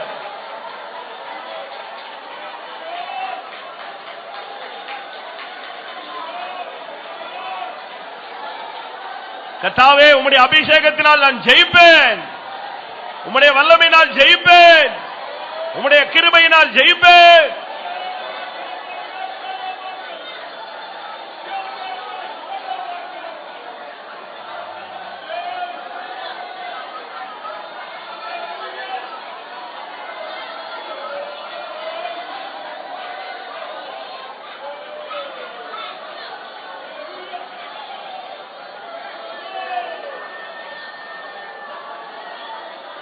ஆமென். கர்த்தாவே, எனக்கு ஒரு அபிஷேகம் கொடுத்தால், எனக்கு ஒரு வல்லமை பலன் கொடுத்தால் நிச்சயமா இந்த ஆவிகளை கீழ்ப்படுத்துவேன். இனிமேல் வருகிற ஒவ்வொரு சூழ்நிலைகளும் இந்த வல்லமையை நான் கீழ்ப்படுத்துவேன். எத்தனை பேர் சொல்றீங்க? எனக்கு ஒரு அபிஷேகம் தாங்க ஆண்டவரே, எனக்கு ஒரு பலன் தாங்க. நிச்சயமா இந்த வல்லமைகளை அந்தந்த சூழ்நிலைகளில் கீழ்ப்படுத்துவேன். இனிமேல் நான் தோற்று போக மாட்டேன். இனி அந்த வல்லமைகளுக்கு அடிமைப்பட மாட்டேன். அந்த வல்லமைகளை நான் கீழ்ப்படுத்தி ஜெயிப்பேன்.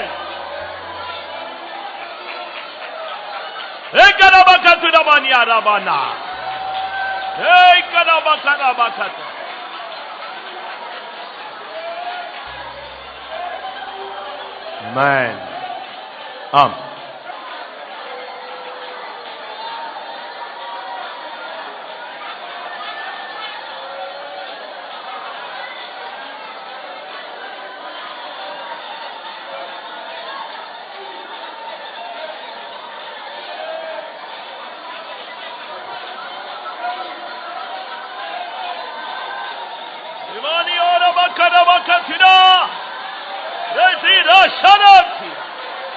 Name of Jesus.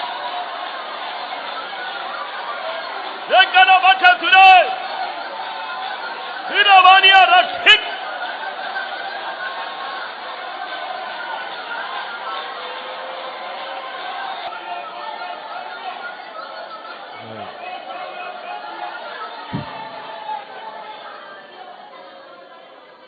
நான் காலைதோறும் உன்னை நான் எழுப்புவேன், உன் செவிகளை நான் திறப்பேன், நீ ஆயத்தமாகி காத்துரு. யூதாவே, உன் பொருத்தனைகளை செலுத்து, துஷ்டன் இனி உன் வழியே வரமாட்டான்.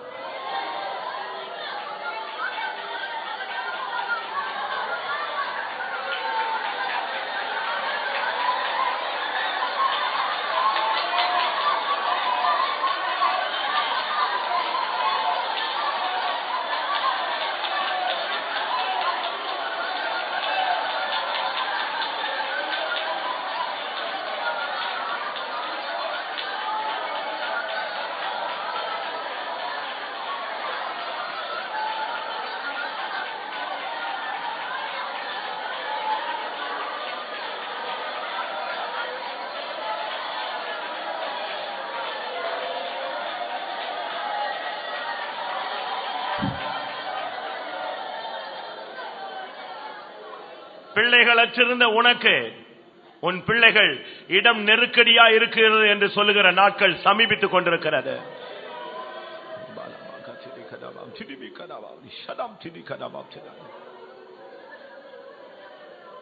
உனக்குள் ராஜாக்கள் தோன்றுவார்கள். உனக்குள் சீயோனை நான் உருவாக்குவேன்.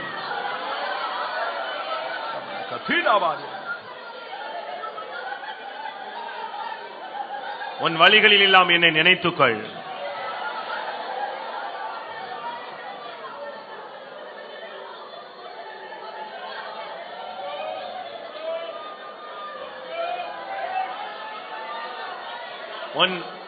உன் தலையில் நான் அபிஷேக தைலம் என்னும் கிரீடத்தை சூட்டி இருக்கிறேன் என்பதை நீ மறந்து விடாதே.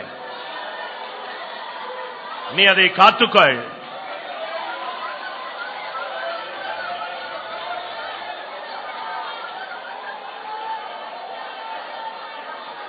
உங்கள் நாமங்கள் பரலோகத்தில் எழுதப்பட்டிருக்கிறது. அதனால் சந்தோஷப்படுங்கள். ஹல்லேலூயா, ஹல்லேலூயா, ஆமென்.